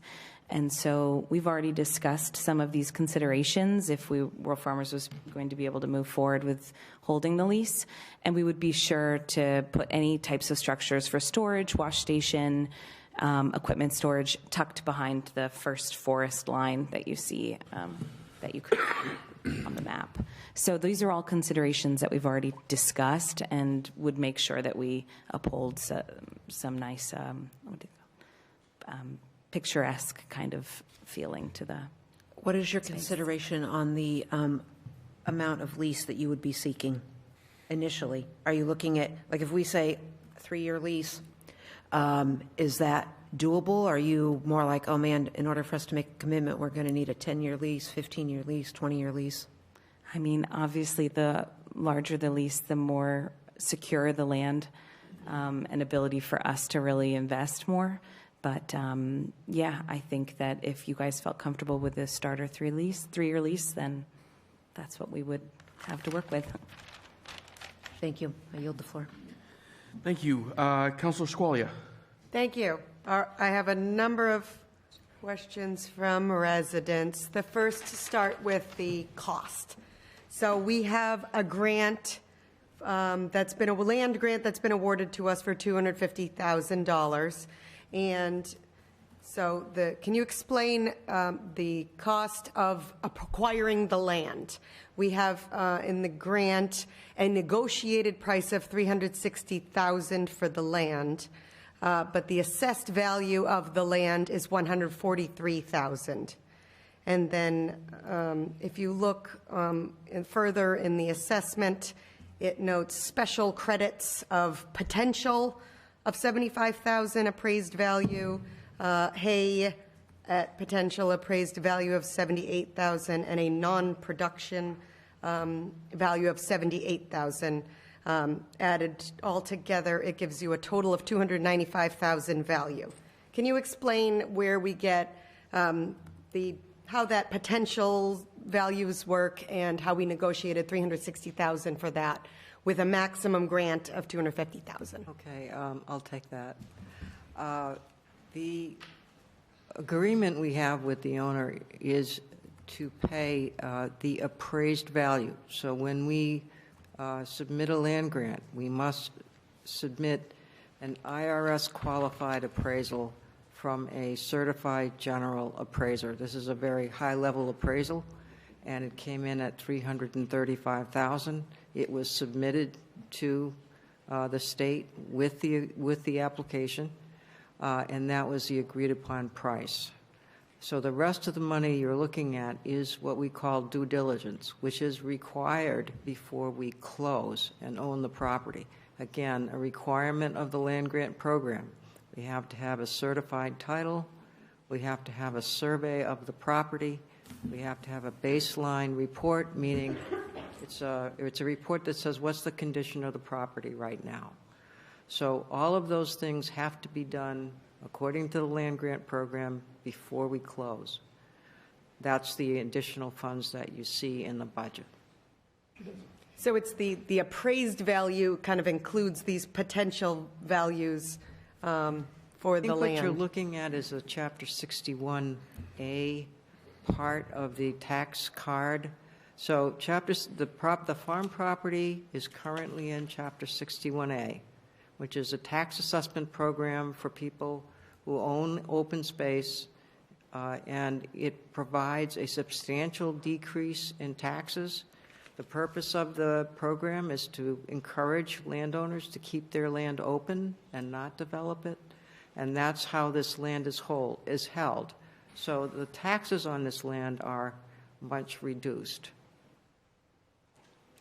Okay, and so if we accept this land grant, which we must do before December 1st, 2023, in order to get this land grant approved, then we will be, the city of Fitchburg will be paying $360,000 and then reimbursed for $250,000. So we will be on the hook for $110,000 approximately, which we will be either paying through city free cash, city funds, trying to get grants, or fundraising.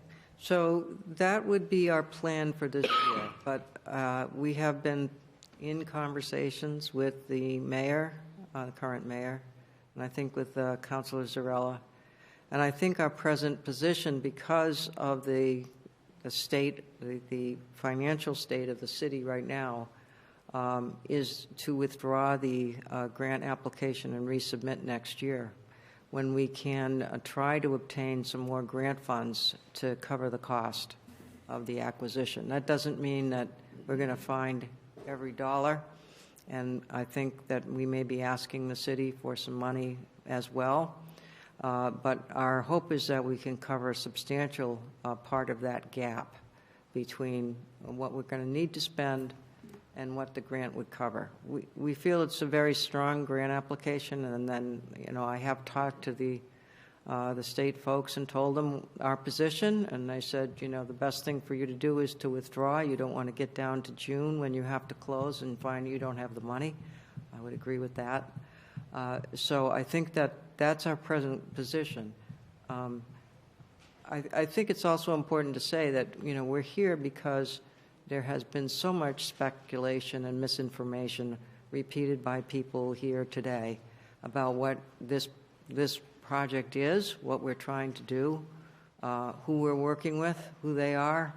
And so we're here to try to provide accurate, truthful information about what is going on here. And our goal is not to spend the city's money. Our goal is to maintain this farm with other funds. There is no reason why we could not maintain that farm with just a hay lease, if we had to.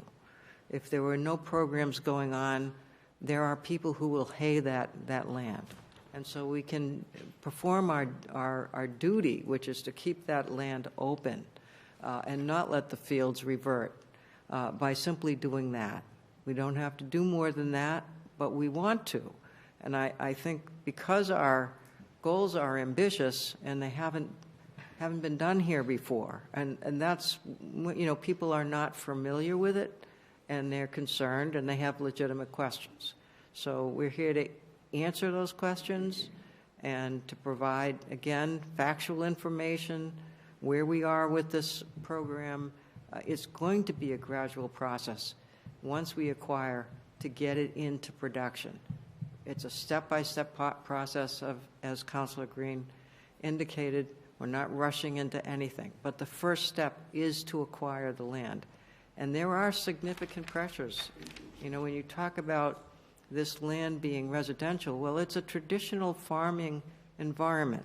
It has become more residential over time, and not all of that is good for the environment. Let me just say that. I know people want a place to live. They need a place to live, but right up the road, the Daigle farm of 91 acres has been developed into 25 houses. Is that what we want Fitchburg farmland to become? Many communities that I work in, as a conservation professional, I look at the map of that town or city, and there's one farm left. Everything is covered with houses.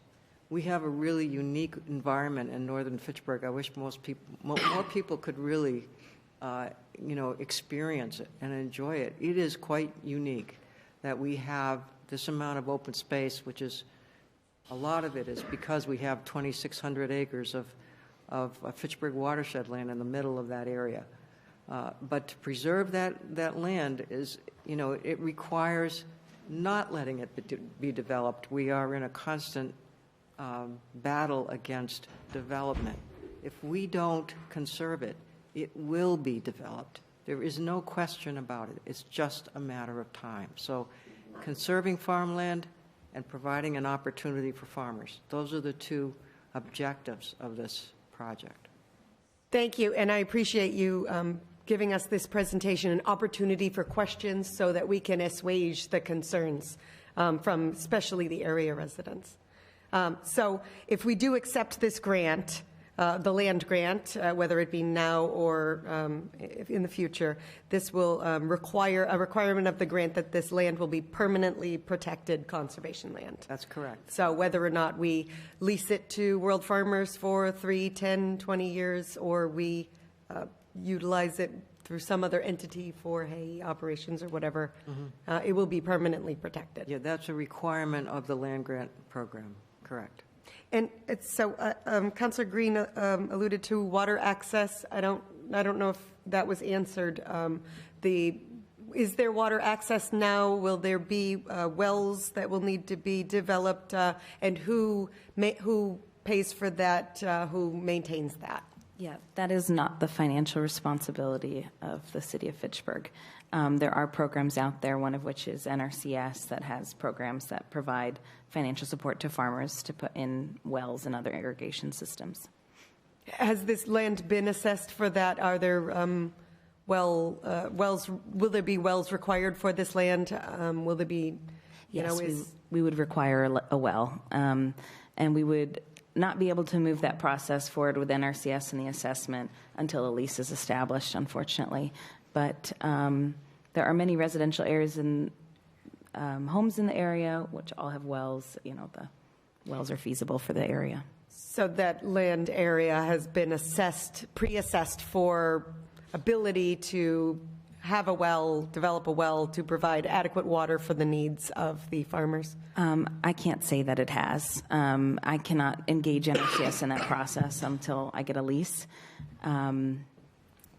But through the 4 other land sites we've worked with the NRCS for well development, there's always a way. Okay, great. So there were concerns of traffic. So the question was, Councillor Fleming asked how many farmers would have access to this land, and then what kind of traffic would the area residents expect to see? What would the transportation for farmers look like, and the hours of operation? Sure. Hours of operation are open because they're their own individual farming enterprises. I'll take our land site in Lancaster, of which we have 214 individuals on the land. I'll go in a given day and there's, 15 cars. For how many individuals there are on the land, you'd be very surprised to see how spread out each individual's schedules are. And the amount of traffic isn't substantial. It's like once they enter the land, they're there for multiple hours. And so we'll have areas where the cars are tucked away. Okay, great. And so another question was, what are the benefits of this use to the neighbors and the neighborhood?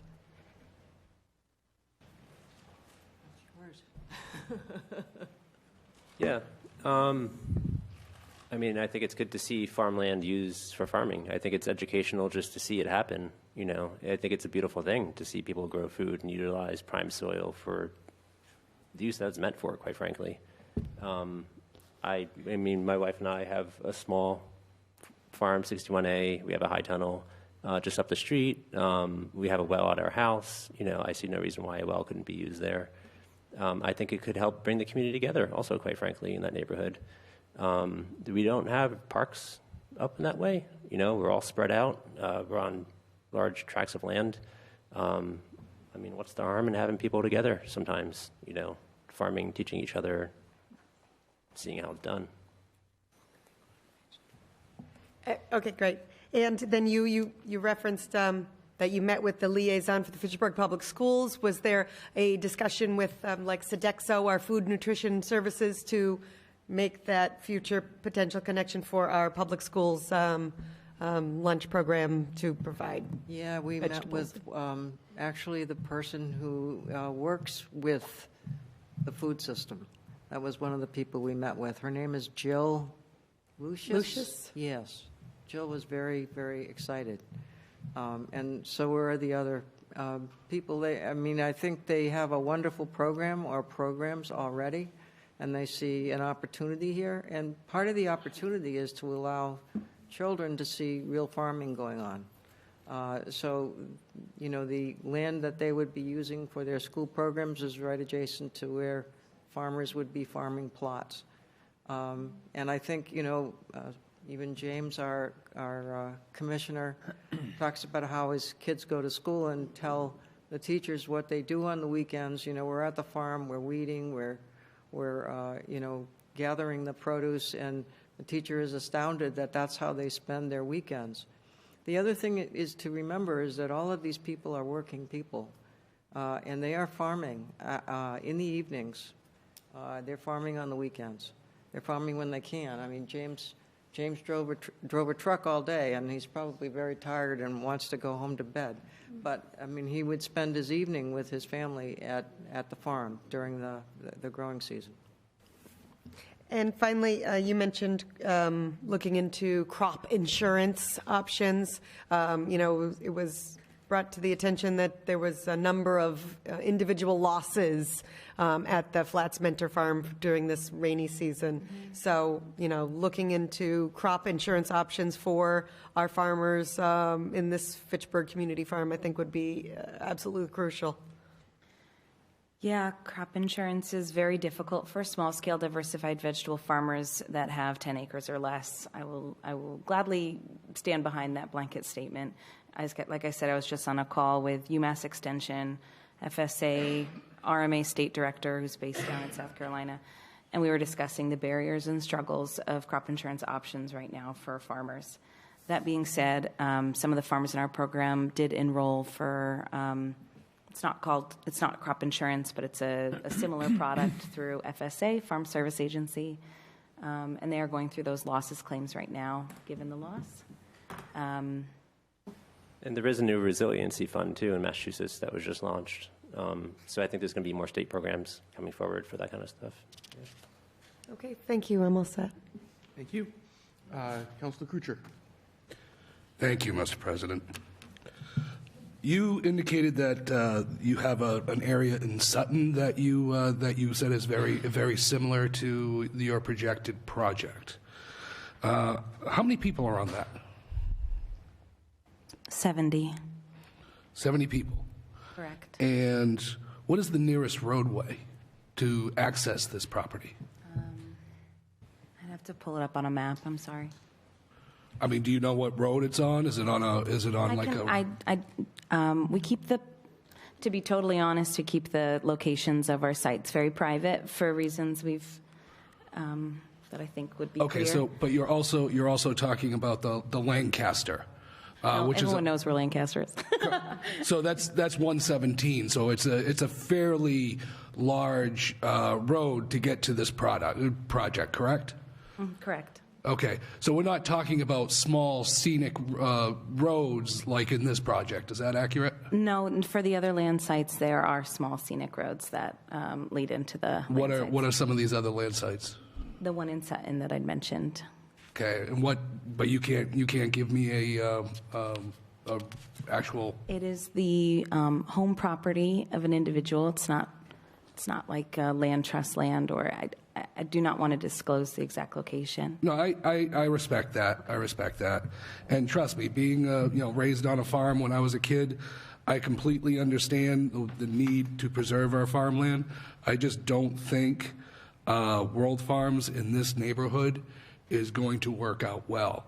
Do you know how many wells would need to be dug in order to facilitate the 70, if it's the equivalent of Sutton, and you said there are 70. It is not. It will not be functioning in the equivalent of Sutton. Those discussions of how many farmers, at what scale and what capacities were all intentionally done through the lease process with the landowner, which is the same exact process we would go through here.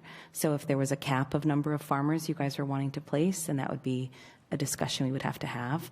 At a later time, but we would still have correct. to purchase the property. Is that correct? That's correct.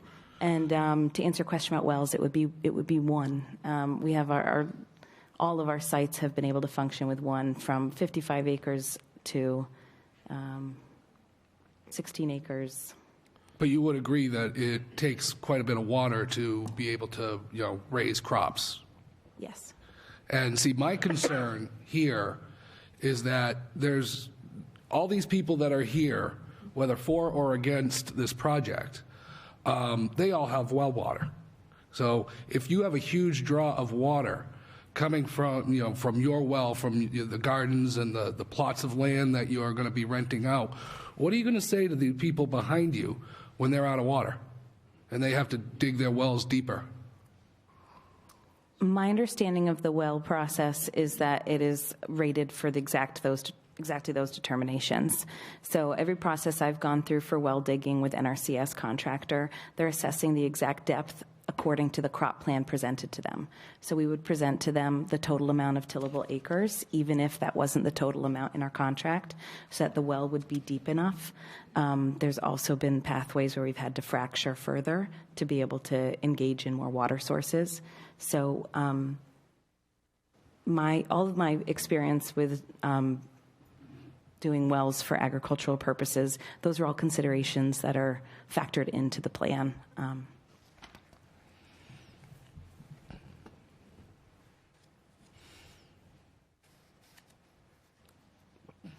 So you couldn't tell us right now, as it stands, how many plots of land and how much traffic that would bring to the neighborhoods that have already had an influx of traffic into the already from the residential neighborhoods. You couldn't tell me how many people are going to be going up there. No, I could not. That's a discussion point, certainly, for, that we're going to have. And I mean, I live on the road, so I have concerns as well about traffic. Yeah, I understand you live right down the road from this site. Right, so I don't want to see it, Yeah, I'm sure many of your neighbors don't want to see a conga line of people going up to go farm up there. Yeah. And that's a huge concern for me as well as the residents of Ward 3, especially in your neighborhood.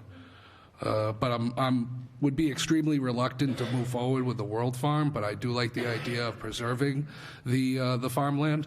But I think we need to go more in the direction of possibly haying the field rather than inviting an unknown amount of people using unknown amount of water in this rural neighborhood. So, but I do like I like the idea of preserving it. I just don't think World Farm is an appropriate avenue to go down.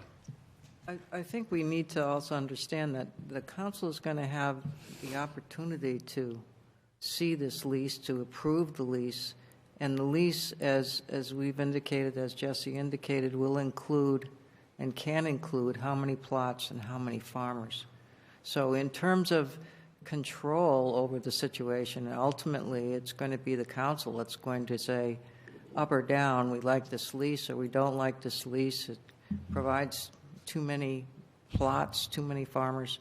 And the other thing is, I think it's important to know that, as you know, as someone who grew up on a farm, nothing happens overnight. It's a process. So we already know some of the farmland is not ready to work. It's full of invasives. There's work that needs to be done there. Also could be that work can also be paid for by federal grants. But there would be a process of beginning and not, I think there's a fear that all of a sudden, there's going to be this huge influx. It's going to be a process of slowly getting into the ground and figuring out how much we can do at one time. And if the lease is a relatively short-term lease, we can look again and say, is this working? Is this number of farmers appropriate? And do we need to do something else? So I appreciate that, and I'm still very skeptical in regards to this project, but I'd be willing to review the lease that you would propose and discuss, but I just don't think it's the right neighborhood for it. And in addition, I really do like the idea of letting people hay the project. That's the historical use for these fields that are up there. In fact, resident Mr. Kuchar actually owns 2 fields that are currently being hayed. And in addition, we have local farmers that are literally right around the corner who could hay these fields. So although I like the idea of preserving the farmland, I just don't think the World Farm is a good idea for this area. But thank you. I yield the floor. Councilor Giannatalli. How many farms does World Farmers oversee? How many? We have 6 program land sites, and there are 270 farmers in our program. 6 land sites, 270 farmers in the program? That's correct. Does World Farmers know how the financials are for these land sites? Do you know how they're doing? Are they financially sustainable on their own? Or are they financially sustainable on their own? We manage the land sites through our nonprofit, so we have budgets for each of the land sites that we manage. And is that information public? No, it is not. Why is it not public? I don't believe it has to be. Isn't transparency the goal of things like this when we're proposing to a community? I mean, I'm a financial analyst by trade. I run a finance group for a Fortune 500 company. Before I want to commit the city to a 99-year lease, I'd like to know how financially these other places are doing. We wouldn't even sign a 99-year lease, sorry. I'm sorry. We're not doing a 99-year lease. Whatever lease, whatever transaction, I'd like to know how financially everywhere else is going. Have those cities and towns kicked in any money up front, during it, 5 years later? If there are major problems with these sites, who covers the costs? All I keep hearing tonight is state fed, state fed, state fed. I'm worried about that because I've been doing this 18 years, and there is always a rush to do something because the state and the feds are handing us back our tax money like we should be grateful to them. Okay? We did that for police officers 25 years ago. We kept taking Fed money for officers, and then one day the Fed said, can't afford to give you guys any more money. What did we end up doing? Laying off 12 officers. There's a lot of unknowns here. And there's a lot of questions you folks are not answering tonight because either you cannot answer it or you're not prepared to answer it because we're not there yet, as has been said many times. So because of that, it's hard to buy into this right now.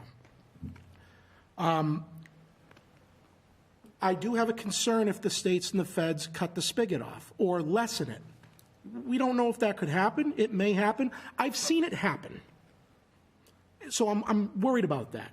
I'm also worried about the city owning it because you're managing the property, but the city is at the behest of individuals who are running basically their own separate businesses.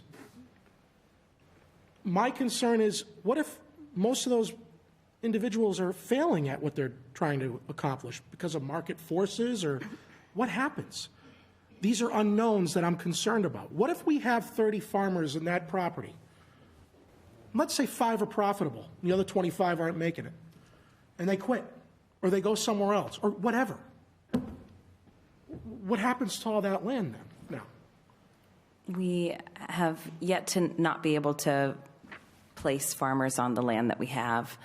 In fact, we have many individuals who are seeking more, and a list of individuals who like to be a part of it. But you're saying to us that it's going to be fit. I've seen these presentations before. The premise is that it's for conservation, it's to promote farming, bring in the schools into the mix, because kids are a selling point, of course, and everything sounds great. No, and yet anyone who's skeptical, I'm not saying you're saying this, but I know how this goes. You're either against farming, you're against preservation. I will just say, for me, nothing you folks have said tonight I don't not buy into in terms of needing more farmland, wanting people to be entrepreneurs and succeed. My concern is the city is owning it. And I've seen far too often many instances in my 18 years here where when the city takes on ownership of something, it doesn't end up being very good. Look at our buildings. Look at our parks and playgrounds. There's a lot of them, and we don't have the money to maintain them. And until I know with certainty what our piece of this is going to be, and you folks can't tell me that right now, I'm concerned. Now, you're taking a rural residential neighborhood that has multiple scenic roadways, and you're proposing at a minimum 20, possibly, because there's 20 farmers right now using the Lancaster space that live here, so they would probably, let's just assume they'll probably get first crack at that space. You said earlier you don't see it being 100, but it could be 60, it could be 50. We don't know. What if every one of those individuals has a truck? What about the equipment for that land? Tractors? I can answer. All that's being bought through grants? All the equipment, every piece of equipment for that land is being bought by state and federal grants? No. Who's paying for all that equipment? It depends on who owns it. We facilitate land prep with our own equipment or with a neighborhood farmer if they're interested in being contracted out to prepare the land. And other farmers have invested in their own equipment. It is a smaller percentage, and I don't foresee there being significant numbers of equipment on the land. Usually there's like one, maybe two farmers who own a tractor and need to store it on the land. This land, we're lucky enough that there are some natural protective spaces with like a forest guarded area. And those farmers invest in that equipment for themselves through their own business and business plans. What if they can't? Do they leave? Do they fail? What No. happens? No, we have folks who've been on the land for 20 years, 10 years, as you've heard. We actually have a really successful model for building farm businesses, successful farm businesses. So in this area of Ward 3, you already have land owned privately that is being hayed. You do have many homes up there. They're not side by side, but they're fairly spaced, but not too far away from each other. And so when you propose that the city own a piece of acreage and lease it for however many years, that's to be determined, and you could potentially see upwards of 50, 60, or 70 individual owners of that plot running their own businesses. Hell, it's called 30 or 40. I mean,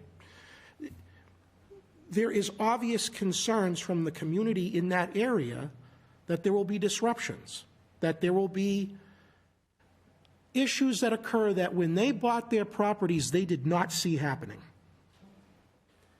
I'm reminded of when Game on Fitchburg was developed up by Victoria Lane. This is not going to be game on. I'm sorry. No, I understand it's not game on. What I'm trying to say is that was an instance where there was a big swath of land unused, and the council, and I was on it at that time, we voted to rezone it so we could develop game on. And the residents of Victoria Lane were furious. However, right next to Victoria Lane, there was an industrial park. So in that instance, a lot of reasons why it made sense. In this case, and I don't want to sound like I am not in favor of individuals farming their own plots and making money, obviously. But I haven't decided yet. I know you folks are just making a presentation, and it's very early in the process. So I'd like to focus on the process. So as I understand it, we do have the grant in hand. We are not going to move on accepting it. We're going to hold off on doing so until next fiscal year or next year. And that was at the administration's suggestion? Basically. Yes. Did they tell you why they're doing that? Why they're asking for you to do that? No money. You see where I'm going with this? I mean, $108,000 is not a lot of money, and I am the first person to say out loud all the time, well, what's $100,000 going to give you? Tenth of a mile of road? But there's a reason why, and I didn't know that. So I'm not pretending I'm speaking for the administration, but I'm guessing it's because free cash hasn't been certified yet, because it's October or November, and it's probably not going to be certified for another few weeks. The mayor right now, as I know, chairing the Finance Committee for 10 years, and the future mayor are going to have a list of projects that is going to consume that free cash before they say, hey, you. That's why they had you guys move back. And I don't see that changing next year either. So even if it's 50 grand, the process will be you will come back to us next year, and I assume you will have to resubmit the grant applications to get the funding again. Let's just say they'll award us the grant, and then we're going to have to accept the grant, accept the additional funding sources, whatever they may be, and then the lease. So there's three votes that we're going to have to take. Am I correct? Yeah, 3? Somewhere around there, yeah. And before we do the lease, we'd have to accept the grant and the funding for that grant. So the grant and the funding source are going to be a package deal. You can't accept the grant and not the remaining funding. Doesn't make sense. So they both got to be together. So I guess what I'm trying to say to the residents that are in the audience tonight is there's a long way to go before this process comes to fruition. There's going to be 3 separate votes on all of this stuff.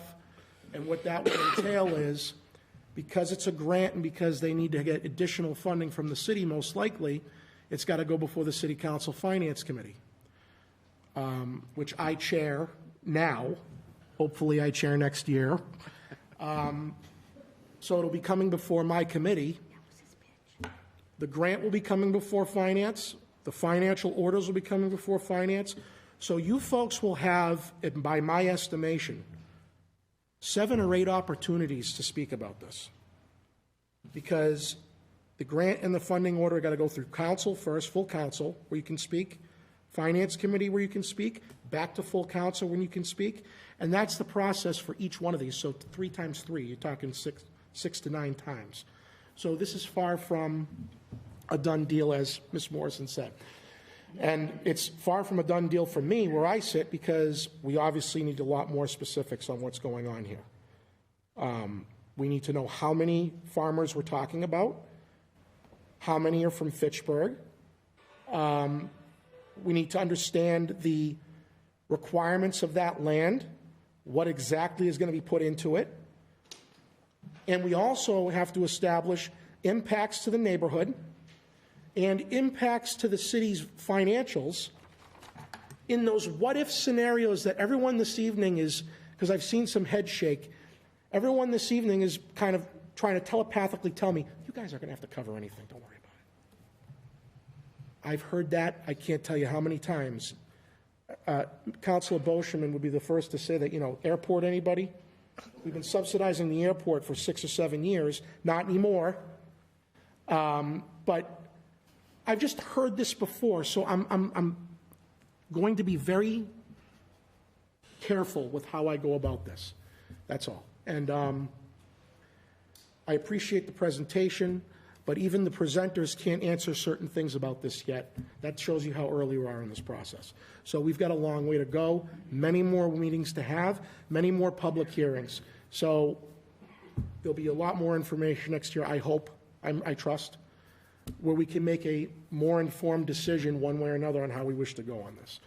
My last question is, to hay the fields currently, could you still accomplish the conservation goals that you folks are promoting this evening by just haying the field twice a year? Yes. Haying the fields is sufficient to keep the fields in existence. And that would be our prime obligation.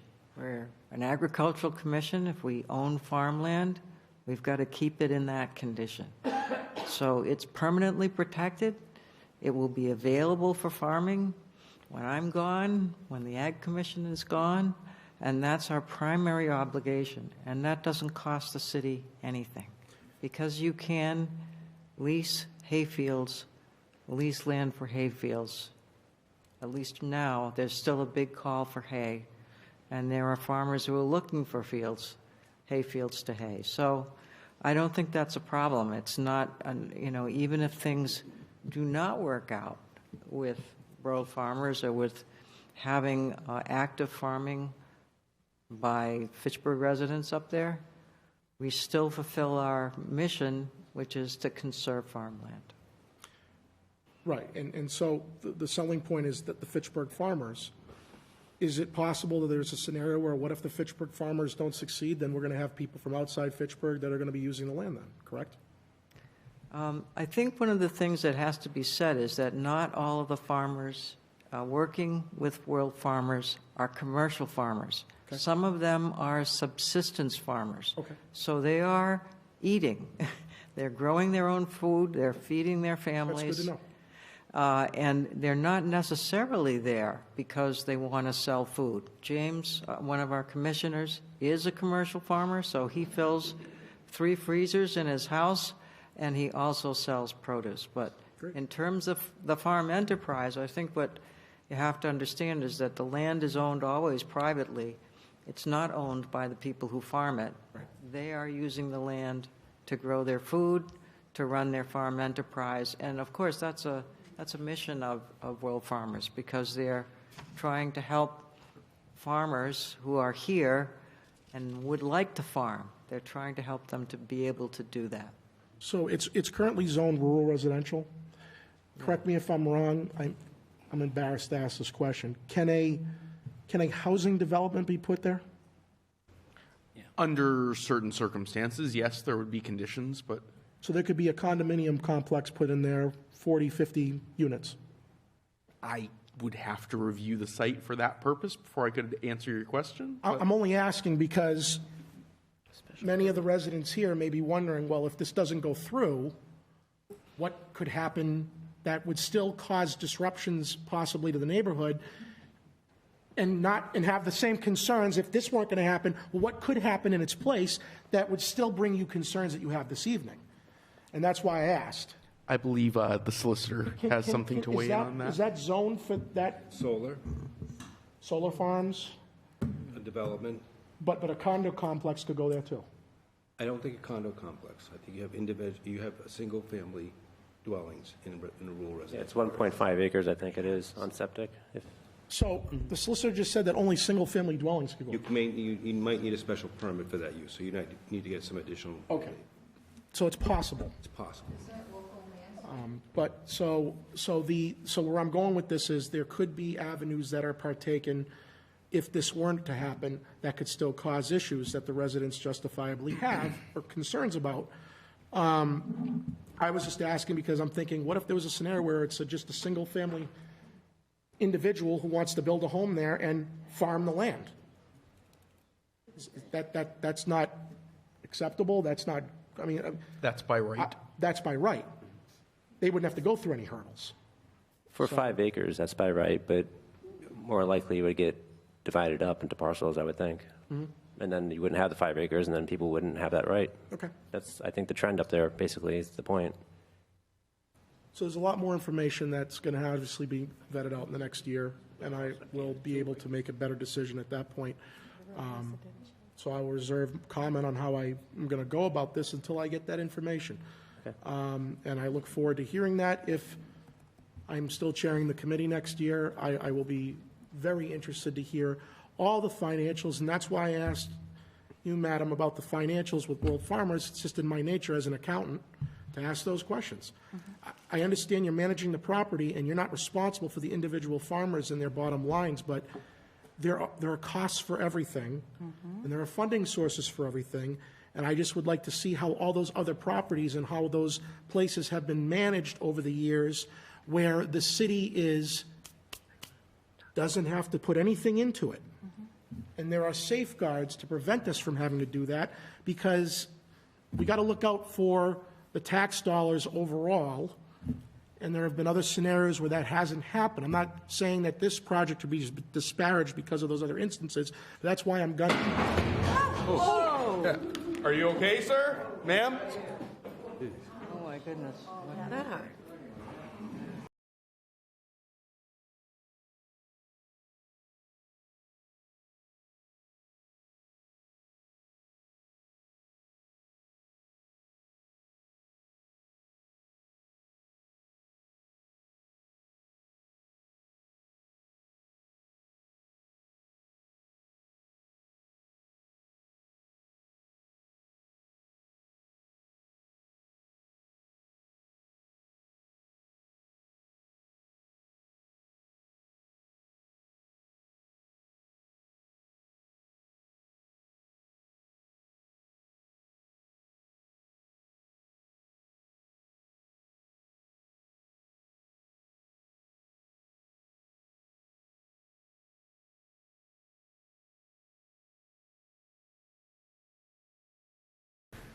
Do we need it? Would you guys like us to get any paramedics? No. Okay.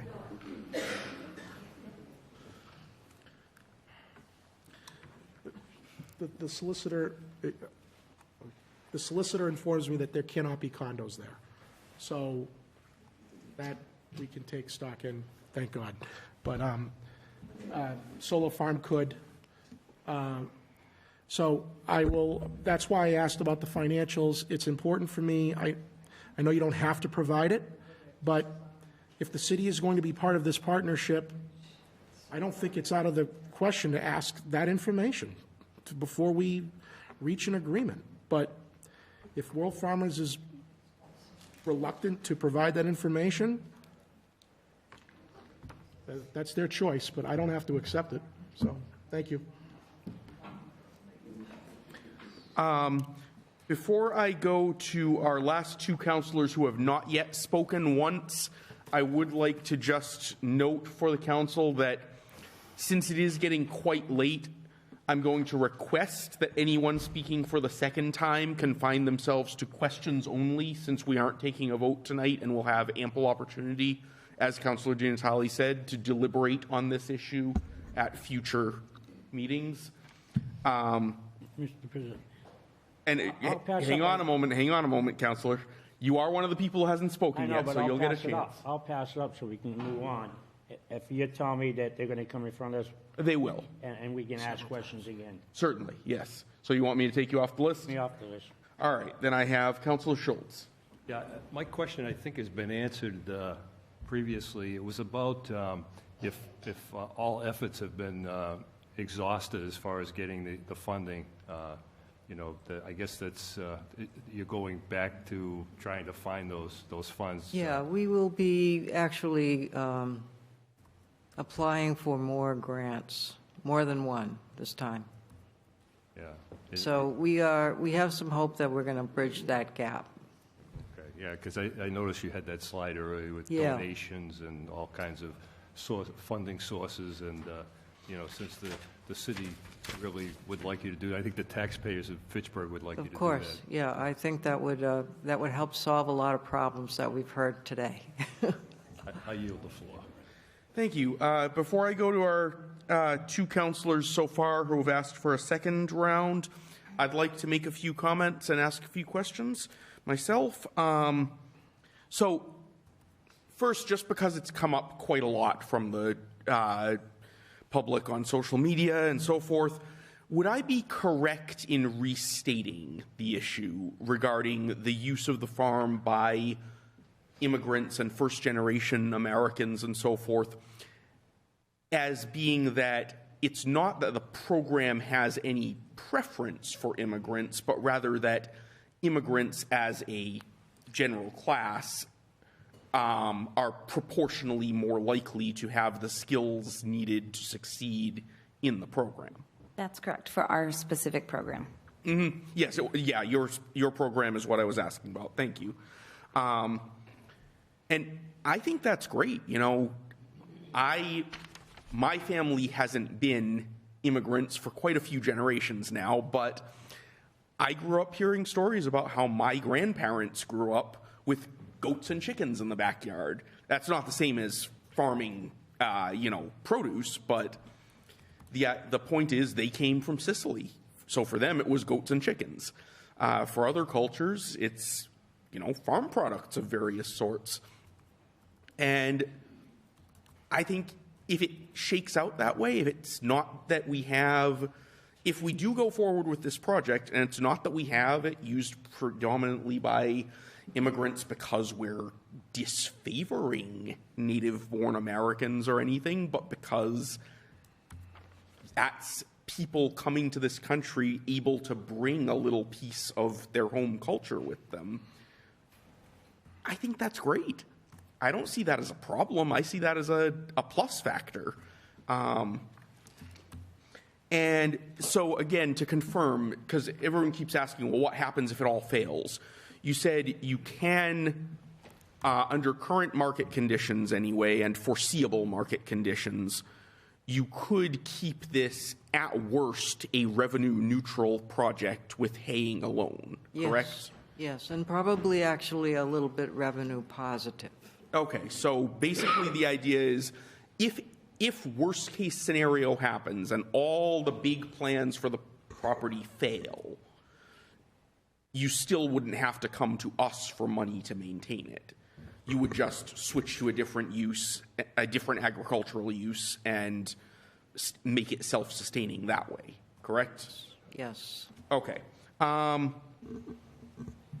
And the last thing I wanted to point out, I did pull up the table of principal uses in the zoning code. It's true, you couldn't have a condo complex. You could have a bed and breakfast by permit. You could have a planned unit development by permit, which isn't technically the same as a condo complex, but for all intents and purposes is a condo complex. You could have agricultural use on 5 acres or more by right, no permit required. And my understanding, correct me if I'm wrong, either Attorney Morrison or Attorney Pusateri, but my understanding of the 40A Section 3 exemption is that that would apply even if the 5 acres were under common ownership but parceled out by a private developer to different renters who rented, a 50-foot plot or a 1 acre plot or something like that. The 5 acre minimum would still be met.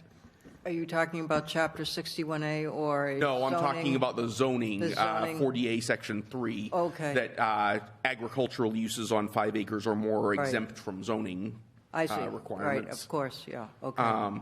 And it's my understanding that even if those 5 acres were all farmed by different people, but under common ownership, it would still be an exempt use. That's correct. So I guess the point I'm making is if this remained in private ownership, this project could go forward with no permission from the city council or anyone else. And then a couple other uses that are, non-exempt agricultural use. So even if it were parceled out to different owners, that's by permit. Basically, the point I'm making is largely what Councilor Ginnatali was making as well, but I just wanted to pull up the details.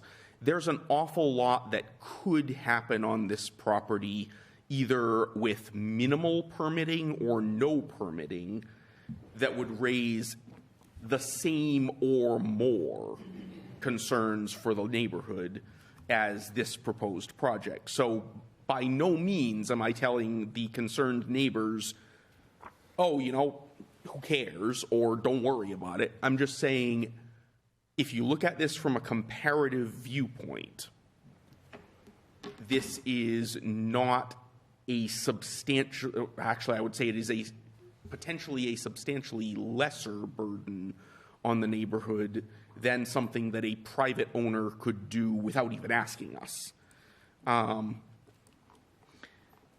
So there is a lot more to work through on this, a lot more info to gather, a lot more conversations to have, and I don't want anyone to walk away from this tonight feeling like my vote is entirely in the bag, but I am positively inclined towards this project. I see the value in it.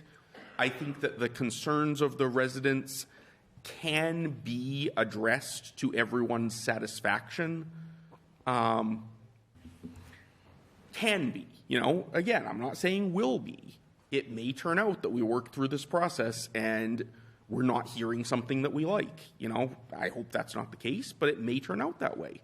And if so, I think everyone on this bench will consider that with an open mind and vote accordingly. But I think this has the potential to be very good for both the community at large and the neighborhood. I didn't grow up on a farm, but I did grow up with quite a few relatives who did large-scale gardening, and correct me if I'm wrong, any farmers here, correct me if I'm wrong, but my impression of the farmers I have met over the years, often they are eager, even to the point of pushy sometimes, to give food to their neighbors, to say, here, try this thing that I just grew. I don't do that. So if you have that kind of thing in a neighborhood, especially if it's foods you may never have tried before, I feel like that has the potential, again, not the guarantee, the potential to really tie the neighborhood together to an even greater extent than it may already be. I've grown up in a lot of tight-knit neighborhoods, and there's a real special value to that, whether it's purely residential, agricultural, regardless. It's the fact of neighbors knowing one another, neighbors talking to one another, helping one another. And if it turns out that this project has the potential to create that, then I think it will be well worth our time. Councillor Fleming, questions? I'll be quick. I like the idea of this. However, I too live in a rural residential neighborhood, and the idea of having people from all walks of life, anywhere, strangers coming into my neighborhood that I don't know, would be a concern to me. But that's not where I want to go with this. I do like the idea. The only thing I had a problem with is we're having a public meeting. We're talking about where this is going to go, the location, the address, everything. But I find it interesting that you can't tell us where the other ones are, that you keep that secret. Why is that?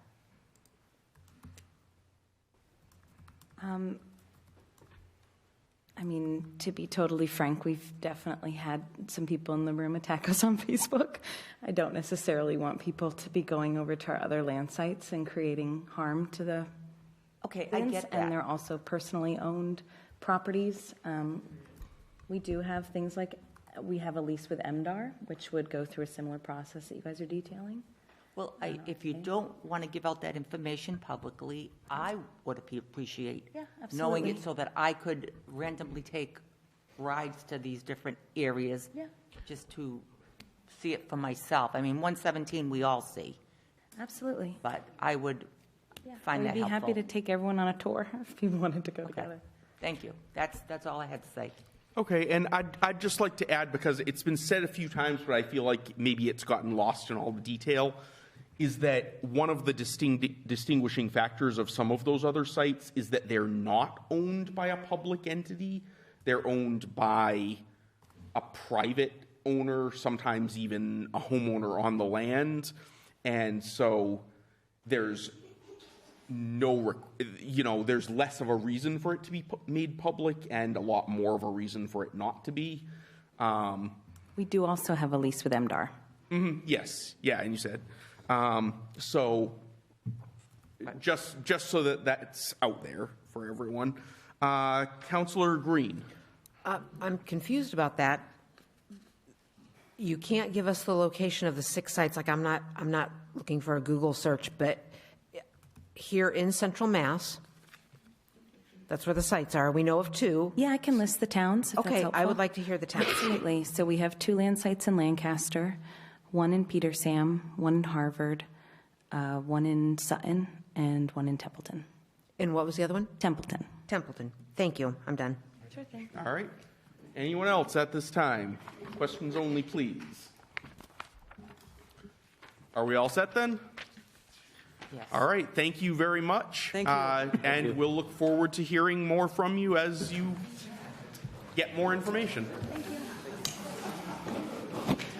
How you doing? You remember me? I absolutely do. I live next to you.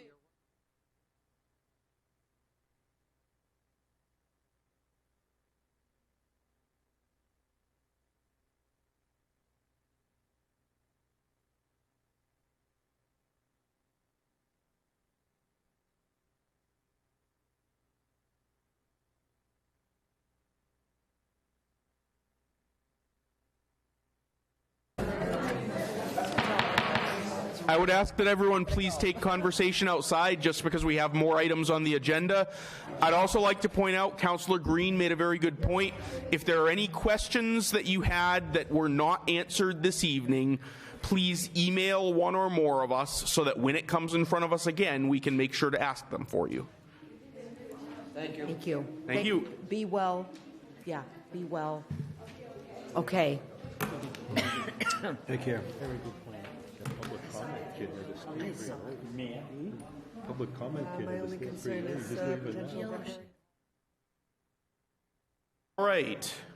We are going to move on to the report of the City Property Committee, which I understand Councillor Schultz will be offering in Councillor Cragen's... No. Was it? It's no, coming. you're the one that I own. Who's got it in? I'm not on city property. Who is it? Who Councillor Cragen asked? She did not I saw offer an anyone. email. She was coming from the key. I believe. I'm doing the economic development. Oh, that's why I was confused. That's why I was confused. Yes. Okay, so we do not Councillor have... Boschman and just myself are the only ones. Yeah, and without a designation from the chair, I think we'll just have to hold the report. Move to hold. Move. Second it. All right. If there is no objection, we will hold the report of the City Property Committee. Council... Counselor, did you tell the guy that he's still on the phone? He is not still on there. Mr. Ekstrom. Next, we have the report of the Council as a Whole Committee. Since we were all here, I'm going to ask that we waive the reading of the report and simply vote to accept the vote that we already took. So moved. All right, I have a motion. Do I have a second? And second. I have a motion and second to accept the report of the Council as a Whole Committee. Is there any opposition? Seeing none, it is approved. Economic Development Committee, Councillor Schultz. Yes, I'll try to be brief since the hour is so late. I'll try to summarize. It was a very interesting meeting. Mary Jo Bohart, who was here, she gave a presentation. It was on the... she provided a summary of a market study which was funded through the Massachusetts Downtown Initiative, MDI, and designed to investigate downtown Fitchburg's market opportunities. The study looked at three market segments: Fitchburg residents, Fitchburg State University students and staff, and downtown employees. There's certainly, what they discovered was there was a potential for restaurant sales as the largest market opportunity for downtown, and they've historically had a significant, what they call a leakage, where people go elsewhere for their restaurant needs. But there's also a significant potential to capture greater business from Fitchburg State University. There were 5 recommendations. I'll try to be really brief with those 5. One was to have a downtown management organization to promote and improve aesthetics and maintain physical features downtown. The second one was to hire a downtown coordinator. The third was to pursue additional MDI funding, which funded this market study.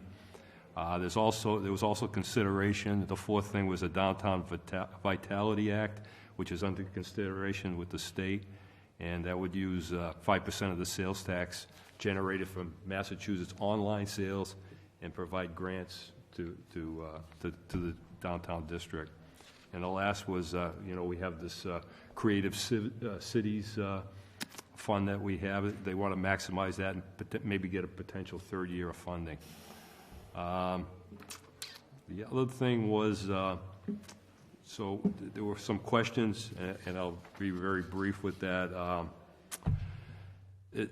We talked about the city's biggest events, mostly held during the summer when school is not in session, so FSU can't really participate to the full extent of their 4,000 students. And there was a strong interest expressed by FSU students in entertainment and activities downtown, but they just don't see them there, and they're not here when we have our biggest events.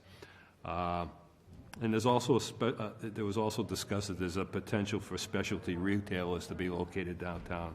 Mary Jo talked a lot about that.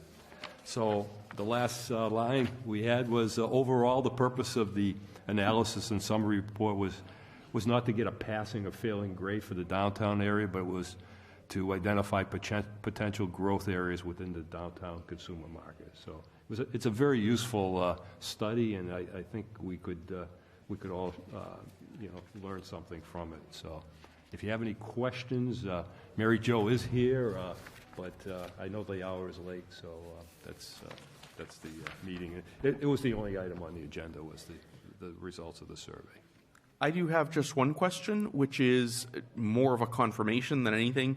The report itself, I assume, is on file with the clerk's office and elsewhere? I already posted the minutes. Yes, so there is actually the report itself, which is not super long. I think it's maybe 30 pages, something like that. There's also an abbreviated, kind of a quickie summary. And then I did a slide deck, and that's what Councilor Schultz is holding up. So perfect. I, for the sake of the presentation, kind of made it even more digestible and so on. So between the full report, the executive summary of the report, or the slide deck, there are multiple ways to dive in and kind of take a look at this information. Excellent. Okay. Thank you very much. A lot of potential downtown. You just have to realize it. Yeah. Motion to accept the report. Mr. President, we had a couple of questions from Mary Jo Bohat on the report. As long as it's on the report. It's on the report. I read your report. I read the report. My question to you is, I noticed that it says in the report that residents want more downtown seating, and I'm not talking about restaurants. I'm talking about places where they can sit. What's your outlook at that? Because I know that they also talk about the panhandlers downtown and that, and how do you solve that problems? One thing I would clarify, Councilor Boschman, is that it wasn't just the residents. Keep in mind, and Councilor Schultz was talking about the segments that were surveyed. Residents, people who work downtown, Fitchburg State-related folks, whether it was students or employees. So believe it or not, we heard lack of seating. And like you said, it's not the patio seating when I go to a restaurant. It's seating, like where you sit in a downtown and linger for a while. Our downtown currently really doesn't have any. As most of you know, it was removed for various reasons over the years or whatever. And so it's interesting that the individuals, when surveyed, said they wish there was somewhere to sit so they could linger. And that came up, time and time again throughout the different entities that were surveyed. You were asking, how does that, if we were to have seating, how would that interact with a concern over panhandlers or whatever you were describing? They're not mutually exclusive. You go to a number of communities, and the lack of seating is going to cause people to not be able to linger even if they'd like to. What's ironic is we have several senior housing developments in our downtown. So these seniors live in the downtown, and probably them more than anyone would probably like to sit down.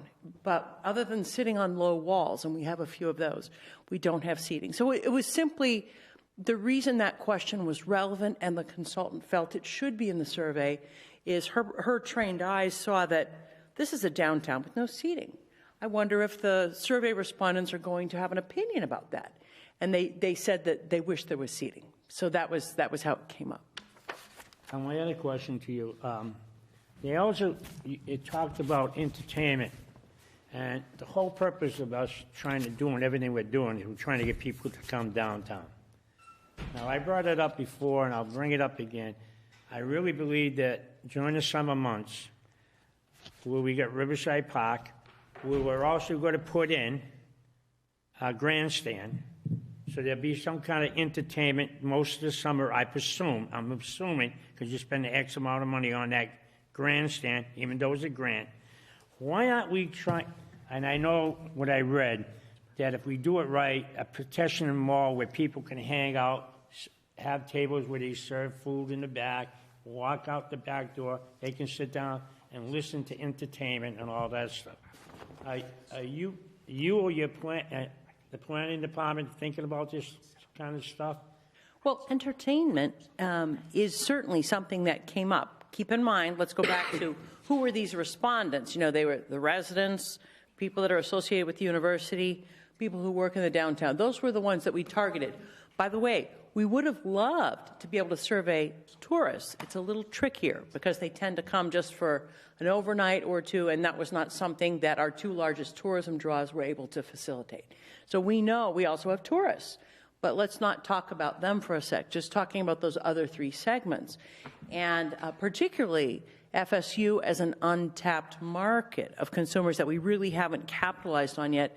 When the FSU respondents said, I wish there was more entertainment downtown. Some of what they're hoping for is exactly what you described, things outdoors, whether it's along Mill Street, other places, in Riverfront Park, once a stage is created there, all those kinds of things, yes, but also entertainment within establishments, you know, because that would be something that could be done during the autumn and the winter. Let's get back to at what time in the calendar year are FSU students and faculty around. It's often autumn and winter, not in the summer. And so when we have our outdoor, you know, summer music series and things that we do, it's great, but they're not around then. And that's probably why when they said, I wish there was more entertainment downtown, it's probably because the times of year when FSU's in session doesn't necessarily coincide with when we have outdoor entertainment. Yeah, all right. And the reason why, because I've been reading up a lot about the pedestrian malls because I've got this report. Again, I've been reading up on it, and I wanted to find out what we're doing. We talked about the university student quite a bit, and you said there's according to your paper with this study, there's 4,000 people that stay in Fitchburg, students, 4,000? Those were the statistics the university provided to us. Oh, the university provided to us? Yes, because part of what they were doing, they gave us access to the faculty and students, which was actually very generous. You know, we were able to make sure that our survey was something that the staff and the students were able to, you know, get access to and fill out if they chose. Obviously, it's optional. You can't force it. But when the university was giving us a snapshot of, you know, of how many employees do they have, you know, how many students, of those, how many live in Fitchburg, you know, those who live on campus is a subset of that. But I was surprised. I actually was quite surprised at how many the university reported live in Fitchburg. Possibly a fair number off campus, but that you know, there was a time when some people would refer to it more as a commuter school, but when you see those numbers, it's not necessarily a classic commuter school if there is a sizable quantity living in our city. And according to this report, they also recommended having more retail. Yes. However, retail has changed. We all know this. And so the department stores that historically were in our downtown, not going to see that anymore. And we don't have the arrangement next to major highways where you'd see big box retail, and we don't have the space for it either. So those types of retail, department stores or big box near a highway, that's not what we're talking about. The retail that we have some of and that we would seek to have more of, because these survey respondents were saying, I wish there was more, is more specialty. Specialty retail where the products or the services being vended are unique and the customer wants to interact, to touch it or to interact with the merchant. And that's not something you can do with an online shopping experience or even in a big box. You know, you tend to be on your own when you shop in those types of settings. I understand what you're saying, and I look at the place right down the street where they built, and it hasn't been moving at all. As a matter of fact, what I'm reading in the paper, not from the Sentinel, other papers, that they overbuilt, and that's why they're not leasing. They're moving in. Not saying they're not moving in. They could move in, but they haven't moved in yet because they overbuilt, and everything's changing for them too. Amazon, their sales have gone down, and what I'm hearing from the public, and I'll tell you guys, my wife buys a lot of stuff online, and she even tells me it's not worth it because 90% of the time she has to send it back. And it's a pain in the neck to send the stuff back because not every place takes it. You got to go to a certain location, and now they even want to charge you to return something. So I kind of disagree with you. I'm not talking about a big store. When I went out to this mall in New York, this mall, I mean, it was like downtown. It was downtown Fitchburg. And what they did, it wasn't a mall where you walked in. It was all outside. But they were all small stores. And the place was mobbed. I mean, it was like the old, you guys are too young, but maybe Bernie remembers this. The Army and Navy store in downtown Fitchburg, the old Army and Navy store down there. How it was small and it was packed, but it drew all the kinds of people inside that store. You couldn't move. And you had some good clothing stores like Shacks and that. But that's what, I think that's what they're looking for, my personal stuff I'm looking for. I don't want to go all the way down to Berlin or Marlboro or down there to buy a pair of pants. You can't buy a pair of pants around here. I mean, I can go to J.C.Penney, but I'm not into J.C.Penney, Thanks for wearing pants, Paul. But anyway, that's it. All right, so do we have unanimous consent to accept the report of the Economic Development Committee? I accept it. All right. Public Works Committee, Councilor Fleming. Yes, I'll be quick. The Public Works met on Thursday, October 26th, took up several petitions, and I asked that we waive the reading and accept the report. I make a motion we Objections accept. to waiving the reading? Just quickly on 22523, we just spent the past 2.5 hours talking about a farm on Sheldon Road, and we're giving leave to withdraw, just putting up a light. Yes, because I believe that came up before us. That had already come up to the meeting, Public Works, excuse me, it's getting late. And they felt that there was enough lighting for the area because it's still a scenic route, and they And that came from... it was recommended not to put it up there. All right, so we're waiving the reading. Any objection to accepting the report? I make a motion we accept the Second. All right, seeing no objections, it is accepted. I'm going to ask that we waive reading of the finance orders. Any objections? They stand referred to finance. I'm going to briefly summarize the remaining orders. We have one item going to Legislative Affairs to approve a disclosure of a conflict of interest, or rather of a financial interest that could be a conflict if not disclosed. That will stand referred to Legislative Affairs. And then we have 4 Public Works petitions, 3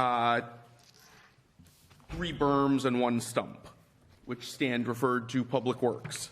And that concludes our business for the evening. I make a motion we adjourn. I have a unanimous motion to adjourn. So we are adjourned.